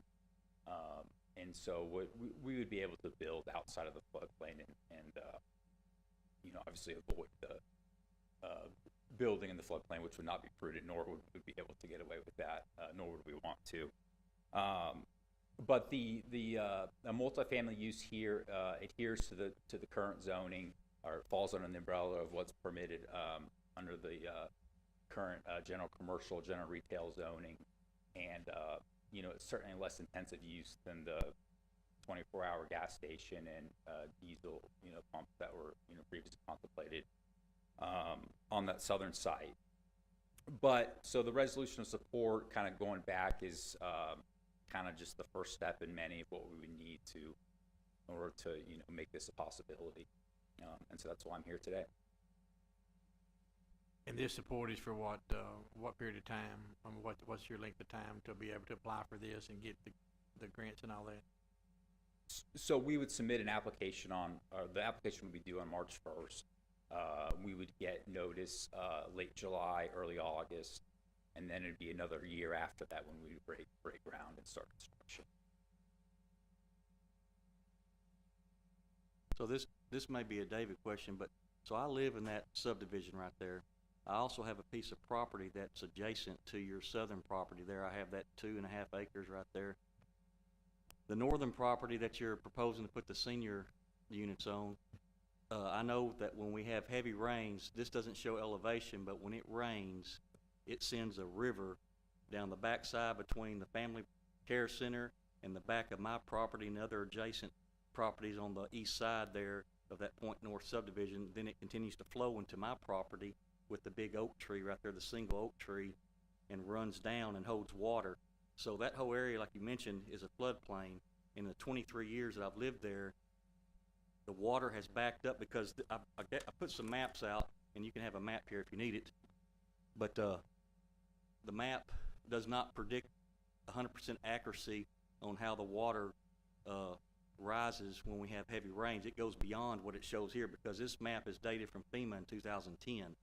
So my question is, even if you build units up there in the northern property there, how are we going to mitigate and address the water problem? Because we're going to be putting concrete or asphalt parking lots and concrete, you know, foundation for the units. So the absorption rate's is going to go away because that's a hay meadow right now. And even as a hay meadow, when it rains heavy, it still pushes a lot of water into my backyard and to the other neighbors of mine, their backyard, and into my 2.5 acres right there down to that flood area. So I just want to make sure that if we were to go forward with this, how are we going to mitigate the issue with the water so it doesn't push, because it's going to end up pushing more water into my backyard and down to my other property there as well. So I just want to make sure we don't look that and we address that issue. Well, we would have on-site detention. And so part of the engineering feasibility would be determining what the impervious cover now is easy because it's all empty, and then doing a calculation on what we're restricting with the pavement and the foundation, and then we would have the ability to retain or detain that based off of what that calculation is. With 4 acres and 60 units, there's enough room there for on-site detention pond. It's just a matter of the depth and the discharge rate. Okay, so with that said, after it's all said and done, it's built with that retention pond. If there's still an issue, would you come back and rectify the problem? I mean, I don't want to overcommit here. I don't want to overcommit here, but this is kind of funny after the treatment plant from 10 years ago that we just found out about. But yeah, I mean, I would commit to that. Yeah, I mean, you kind of have to commit to that if you want, if there's a known issue and you can't foresee it. But it's not difficult to I mean, times are changing, but it's not difficult to calculate what you need to do properly, in my opinion, from having done it for a while. I can't act like it's not going to look different and feel different. It's a field now, and we're trying to put something there. But it's just a calculation and making sure it's sloped right and has the appropriate capacity based off of how much pavement we're adding. And we could even and really should be able to upsize it a little bit, not a lot, but upsized a little bit based off of, there's there's no impervious cover now. There's also no detention now too. So there's some upside to be had there as well. Well, the detention is my property, because like I said, the map there does not show the elevation, and between that little 4 acres you said that's parallel to Parks Bluff Road, it comes down to a little, it comes water, and after heavy rains it'll hold water for weeks unless we just have a lot of sun come out and dry it up, but it still takes days and days for it to really dry all that up. So that whole area right there holds water for a long time. Henry, somehow you built your house before we got here, because we do not allow you to build in a detention pond, by the way. But let me just say, so we bought your, yeah, it's the developer. But I was going to say, and you mentioned it, that that a lot of problems there now can get corrected by engineering the drainage. And how much do we look at detention, but obviously if there's a problem now, we wouldn't let that much water that's going there now, we'd want them to correct that. And is there any requirement for an outfall without just shooting it into Henry's backyard?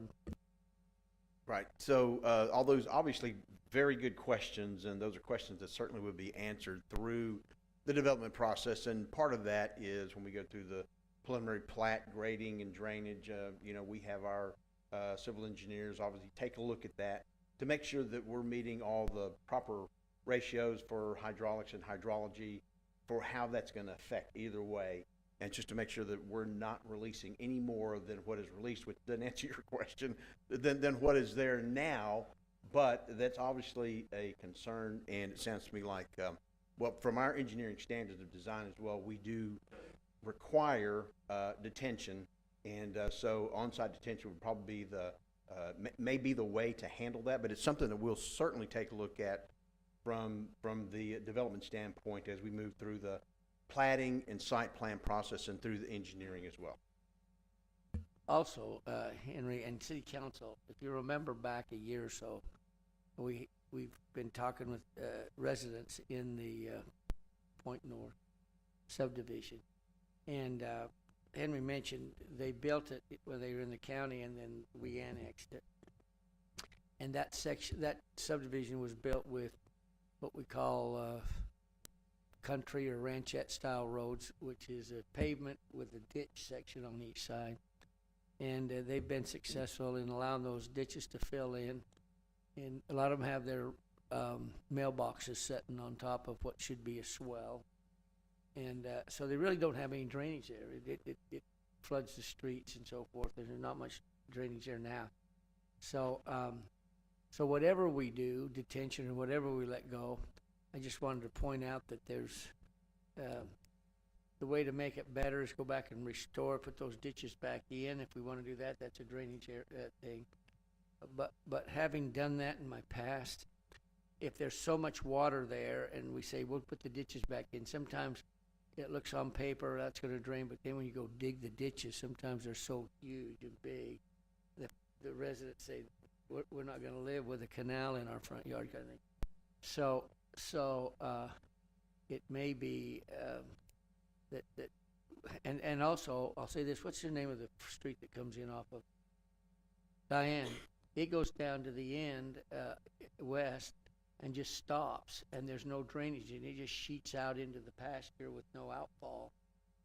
On the south, it goes into where he is. It outfalls and goes down into that big ravine down there. But we may have to look at. And there's been citizens there that have asked us to come up, and we did come up. Lenny did some engineering. What would it cost to curb and gutter those streets in there, and to build some drainage, and maybe then bill the people back and let them pay for it over 20 or 30 years. Do it like a PID. We go and we finance it and build it, and they pay us back over 20, 30 years. So there's been some interest in the subdivision to do that. Probably asking the wrong people. But when you annex it, why did they correct it then? And let me, Look at it, if you city limits, why didn't you correct your, it wasn't gonna go away.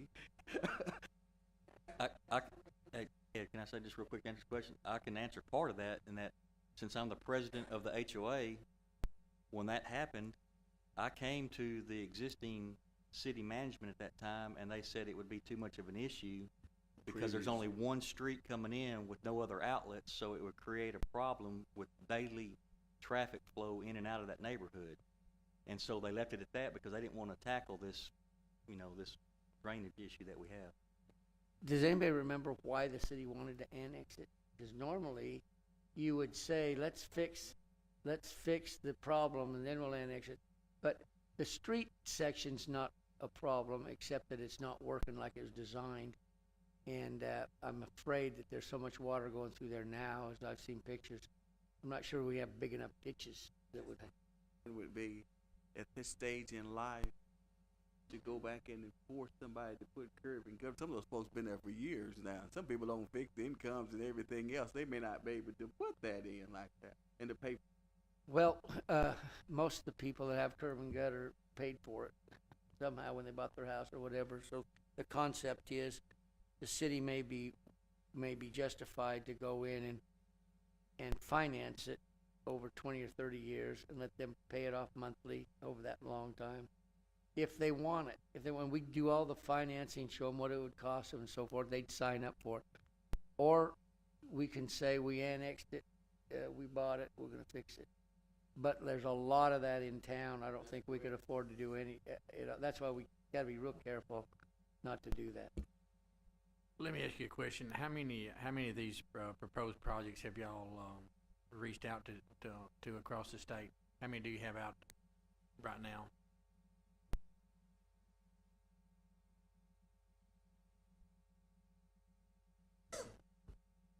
Sir. I'm talking about for this year, going forward here. What have you got out there on the drawing board right now? Yeah. How many places have you?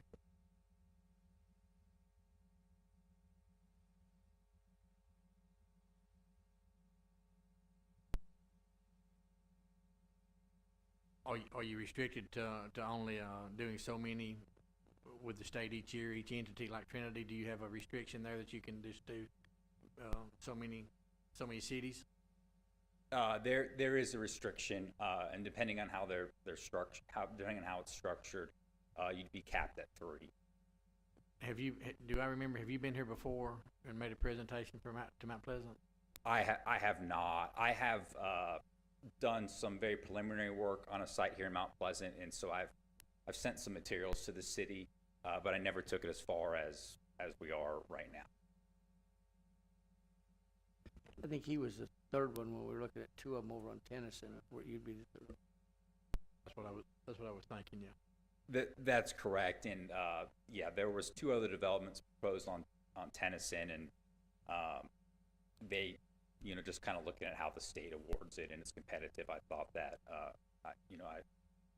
I determined that those should be successful, and so I stepped away for the time being. I have a couple of questions maybe, or a comment and a question, sort of. I think I caught in your initial presentation to us that one of these sites would include, and possibly both, some restricted and some non-restricted living. I'm curious a little bit as to how that can be a possibility. I mean, how can you put some non-restricted living in with a project that's in this program?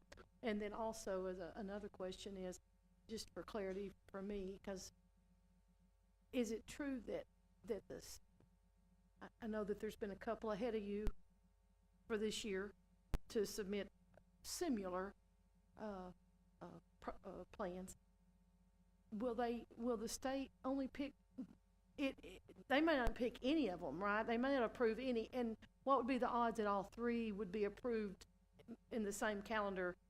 3 different projects, if you have any knowledge of that. Sure. So the odds are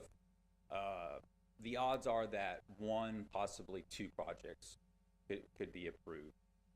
And I'm presenting 2 projects to you because we've been evaluating 2 projects. But I'm just asking, I mean, supporting both would be fine, but I'm really just asking for, to support either. Sure. So basically, what we'll do is we'll apply for the tax credit funding, and there will kind of be a calculation, and it will basically say X dollars of funding will allow us to build Y units of restricted or workforce housing or affordable housing. And so we'll make a legal commitment to the state agency that 45 units will be restricted and 15 units will be non-restricted. And we're basically self-funding as opposed to subsidizing the market rate units.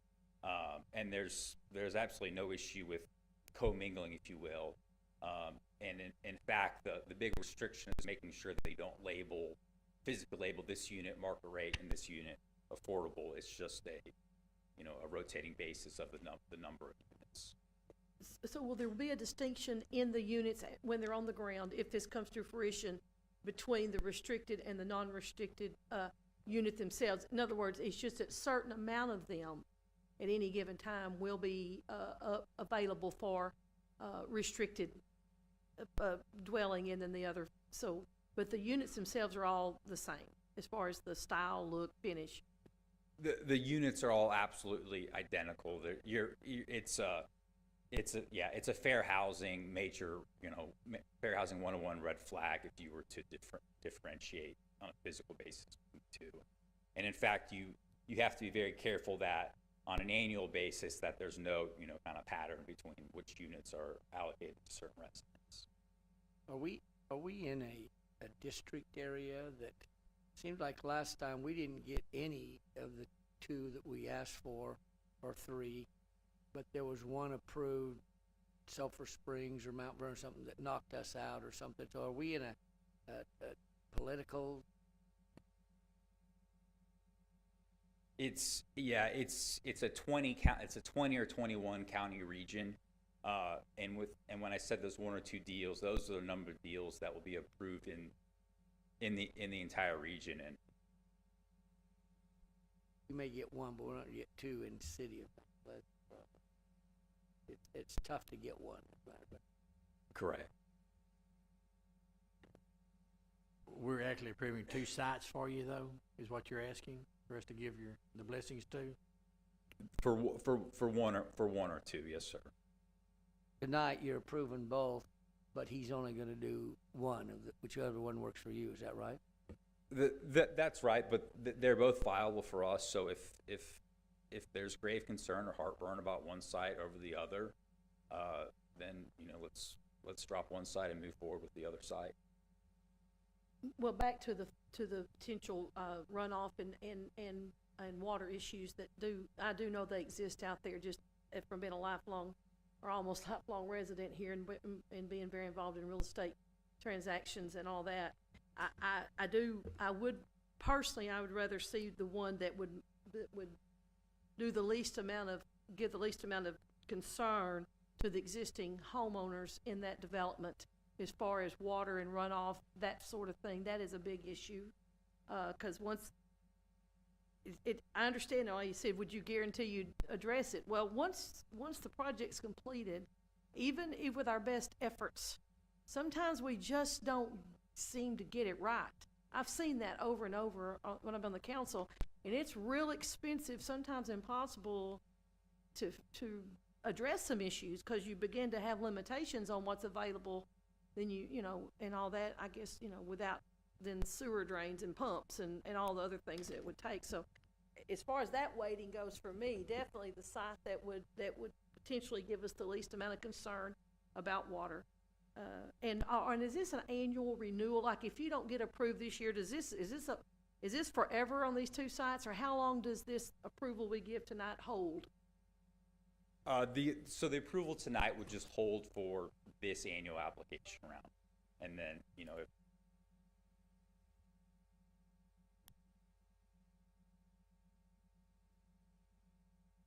Okay, do we have any further questions?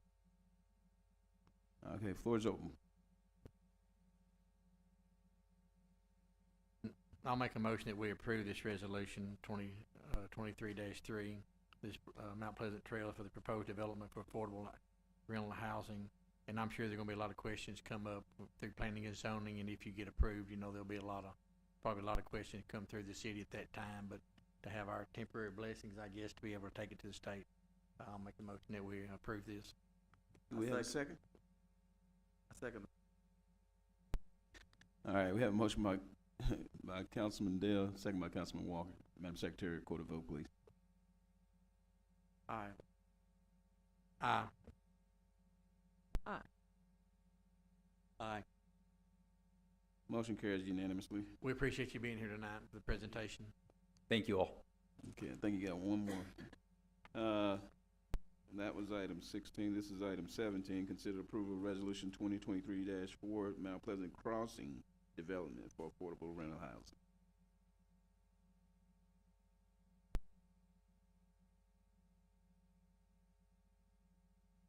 Sorry, we should, and we should clarify this. Mount Pleasant Crossing is the southern site, fronting on I-10, and Mount Pleasant Trails is the northern site on Harts Bluff. So, Okay, I got you. You had the presentation for both of them on that one. Got you.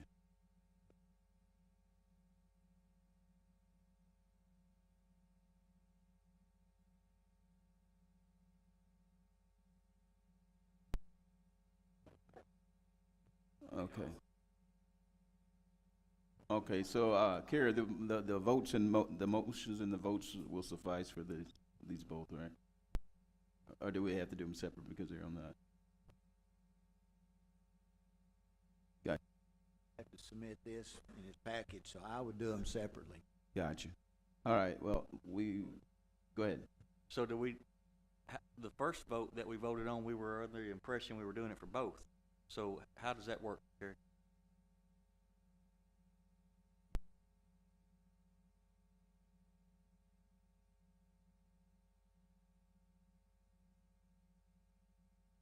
Second one's defined, so, I mean, you voted on that item, that resolution, so the next one.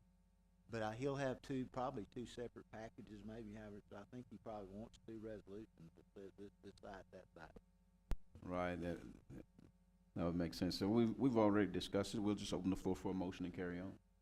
I move for the approval of resolution 2023-4 for Mount Pleasant Crossing Development for affordable rental housing. I'll second the motion.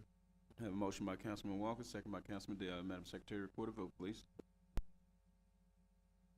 Aye. Aye. Aye. All right. Kerry, I think what Henry, may be mistaken, but his question was that he probably, had he known on 16 that it was for Mount Pleasant Trails, which is behind his place, he probably would have not voted for it because he thought it was for both of them. Is that right? Wondering if we could go back and revote maybe, huh? Okay. All right, I've sufficiently embarrassed him now. All right, David, we appreciate it.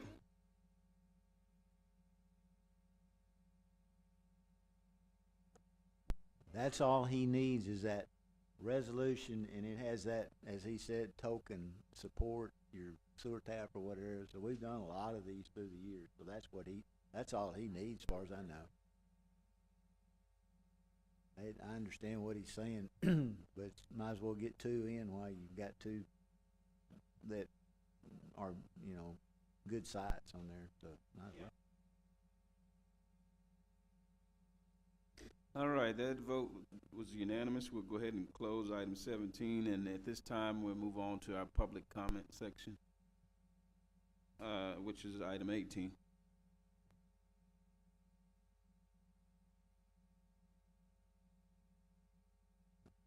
Okay, at this time, if you're going to address the council, come in and state your name and address, and you'll have to hold that button down there, sir. Good evening, ladies and gentlemen. Was on the wrong page.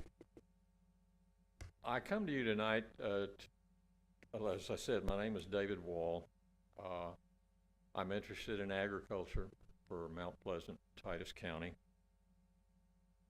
Last fall, y'all approved 2 items at a board meeting. One was on the question of whether to delay action on the city versus county fire department. The other was you approved female fouls in the city limits. I wish to applaud you on that effort. And I mentioned the first one only because our local paper used roughly the equivalent of a half a page to discuss that situation. They didn't mention one word about chickens in the yard, or female fowls, excuse me. After a month, over a month, I sent a letter to the editor on the decision saying, hey, y'all need to put the word out. How are people supposed to know? Well, the paper was so impressed, they not only didn't print my letter to the editor, they still haven't reported anything on the approval of female fowls. And I have the question of how are we supposed to let the citizens know? On an additional item, we still, here in Mount Pleasant, do not have a farmer's market. Cities surrounding us do. And then you've got the city of Winsboro, which I'm sure you're all familiar with, has a farmer's market to die for. People go, vendors go from as far as Omaha and maybe further to serve there, sell their products. Now these are products that we could be selling locally and keeping the funds here, but we don't have one.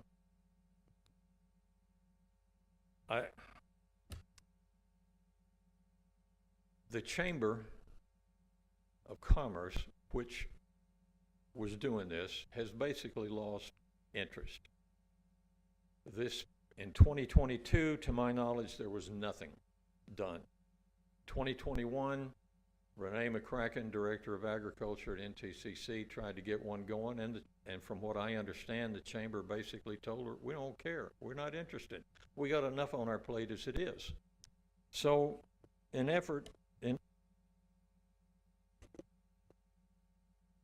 we don't have something that could keep money here in town and is going elsewhere. This council may be doing all sorts of great things in agriculture. Unfortunately, me, John Q. Public Citizen, I just don't see them. I would urge the council tonight to strongly, in the future, commit to a farmer's market. I would also urge you to commit to larger agriculture support at the Titus County City Fair. We're running out of room to support it.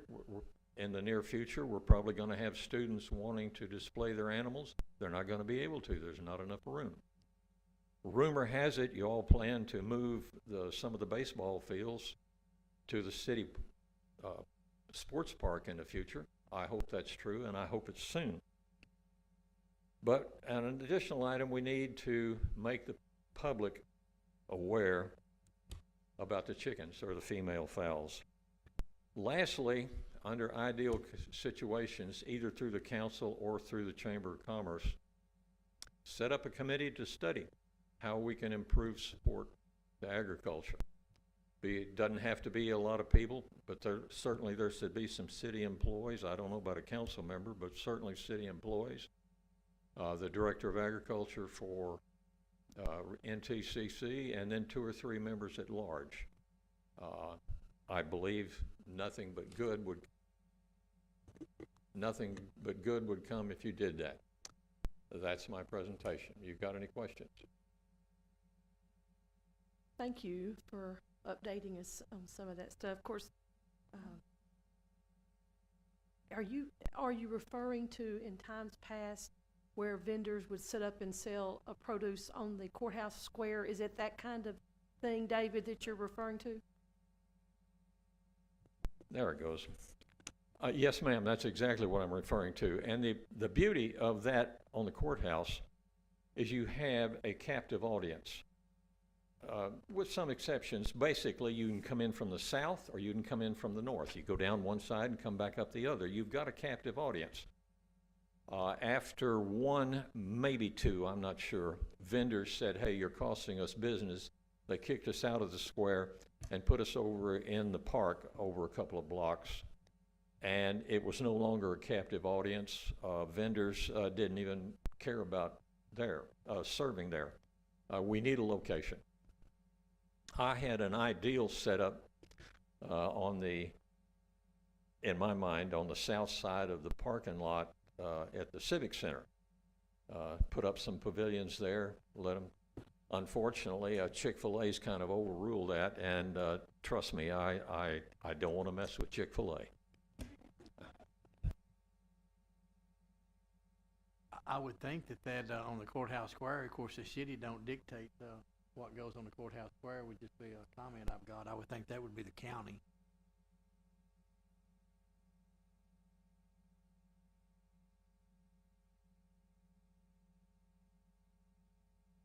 Well, whether or not we sponsored it or not, whether you have it at the county on the courthouse square, and I guess you'd do it on Saturday. You wouldn't do it during the week, would you? We previously did it on Tuesday for 6 weeks in June and the first week or two in July. Saturday would take some discussions. Some people that you can get on Tuesdays you can't get on Saturdays, and some of those you can get on Saturdays will not come on Tuesdays. There's trade-offs, and again, some people studying can probably come up with the best solution. I'm just one individual. To say that, but I could see where the county would say that's affected day-to-day operations. I'm interested in how a farmer's market would compete with any of the businesses around there, though. I don't understand that. I think it was taking parking places, particularly on the north side of the square. Now, there should be a way to resolve that, but I think that was the problem. David, and here in East Texas, in these smaller towns, like you've mentioned Winsboro and various ones, and apparently you're interested in pay attention to these events. Typically, how many different vendors, what I'm getting at here is the actual space it requires to have a nice display and, you know, for them to work out of and to display their offerings. How many normally come when you get a good turnout to actually participate? Several hundred, yes. And in the length of the square, don't hold me to this, it's been too many years, but I would say you could get probably 20 vendors, which is still not as large as some of the surrounding communities. Nobody can compete with Winsboro. Not with as many pavilions as they've got. That's part of the problem. It's not hard. It costs money to set up a spot and to have booths and have electricity there and water there if they need it, that kind of thing. And then I don't know if you rent out to the farmers or the people come in. You rent out the space. We've tried this in the last place I was there. But where there's actively farmers markets already set up, like Winsboro, you probably won't attract farmers that go there to come over and do the same thing over here. It's all they can do to do that. So you've got to be able to attract the farmers or the people that have the booths to come almost before you jump into it. But you know. So do you think the college would be interested in using their facility to establish a farmers market? Because it sounds like, because this falls under agriculture, that that might be a good spot, because it would allow people from different directions to come. I don't see why it necessarily has to be within the city. There, now it's back. I must have pushed it 15 times before it came on. There has been discussion in the past about holding it at NTCC. They do have the grounds for it. That doesn't mean that we should just give it to NTCC and say, handle it. Support is required. Again, there's going to have to be some reworking in order to have decent grounds for the vendors. Parking's this simple out there, but it would require considerable effort to set it up. It certainly could be done there. The other thing that he talked about, Mr. Wall, is that it worked well at the county courthouse, but it didn't work well at Caldwell Park. And it's 2 blocks off. And so the whole concept with NTCC, I guess you're talking about the one out on the freeway, that's going to be another issue. People, go out to the college. Well, that could be another problem. I mean, you're talking about, as he said, people coming and being there and their traffic flow around there versus driving out somewhere to be there. It's not on the way to anywhere. It would probably be out of sight, out of mind, I'm thinking. Thing behind that they didn't lock Caldwell Park. Vendors would just drive up, take a look at it, and keep going. Again, we're talking about a captive versus a free audience. It's free, they could just drive along. Nah.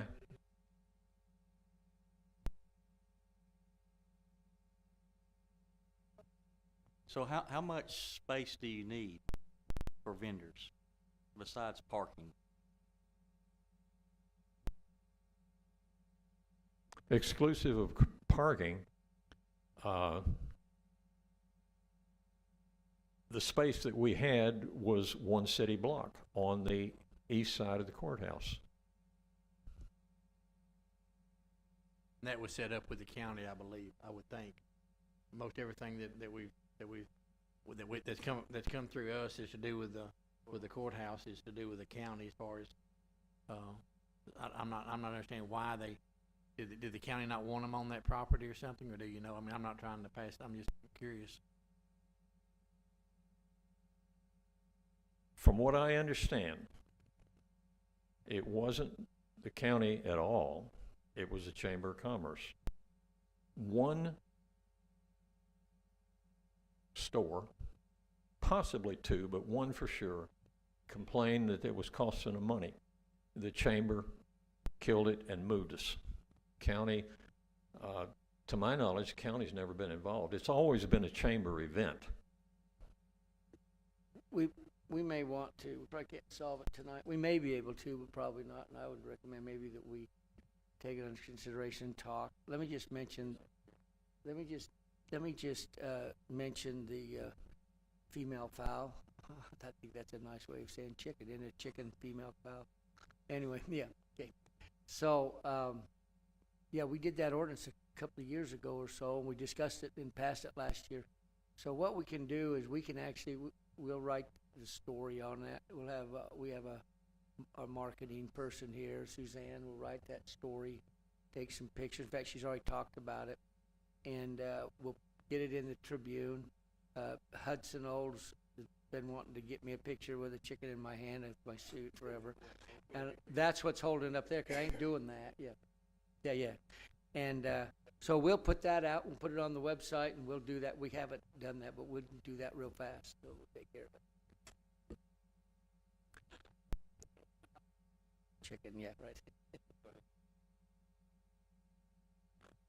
Okay, my purpose in coming here was to throw things out, and a press release submitted directly to the paper might work wonders. I thank you for your time. Let's hope in the future something happens. I do have one other thought.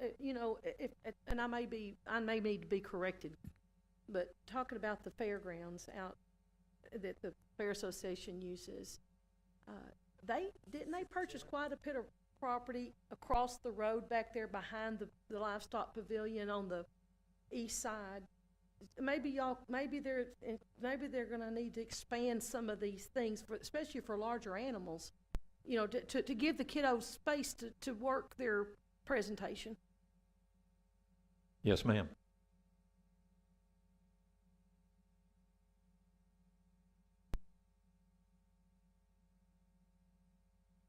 I'll let it go with your comments. We appreciate you being here tonight, appreciate your input on it. Thank you, Mr. Wall. Do you have anyone else at this time that would like to address the council? Council, do we have any further questions or discussions or anything? At this time, I open the floor for a motion. No, this is, I like to cut you out, Ed. All right, go ahead. At this time, we're gonna go ahead and, close item 18 and go to item 19, our city manager's report. Tomorrow at 2:00, we have a groundbreaking for Chick-fil-A over in the southeast corner of, used to be the Civic Center, where the chamber used to be. And so we hope everybody will be there. We'd like you, if you can, wear one of your city logo shirts so they can see it. And we'd hope everybody can come. That's at 2:00 tomorrow, big day. I want to announce that there's no executive session tonight. So when I decide to quit talking, we can go home. Also, I'd like to introduce Lori Mays. Stand up. Lori Mays is she's our finance director. She comes, we've worked together for about 15 years before, and she's retired, but just recently retired, and knows her business, and is able to get those accounting reports and awards and budget awards. So we appreciate her being here. I'll send you all her cell phone. You're welcome to call her anytime, night and day.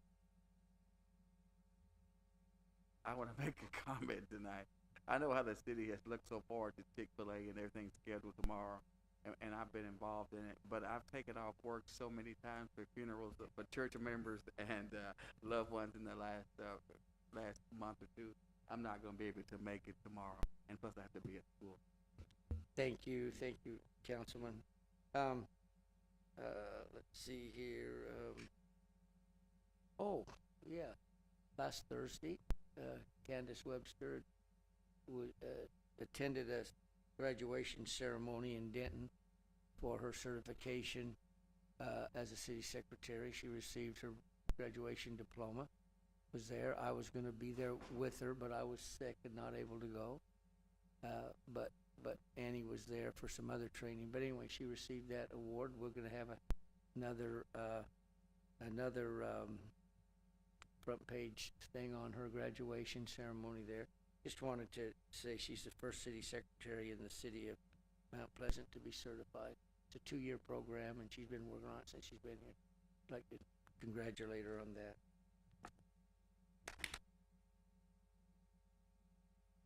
Congratulations, Candace. Welcome, Miss Mays. We look forward to working with you also. And that's all I have tonight. Back to you, Mayor. All right, now we're at my favorite part. All right, we're gonna open the floor for a motion to adjourn. We are now adjourned.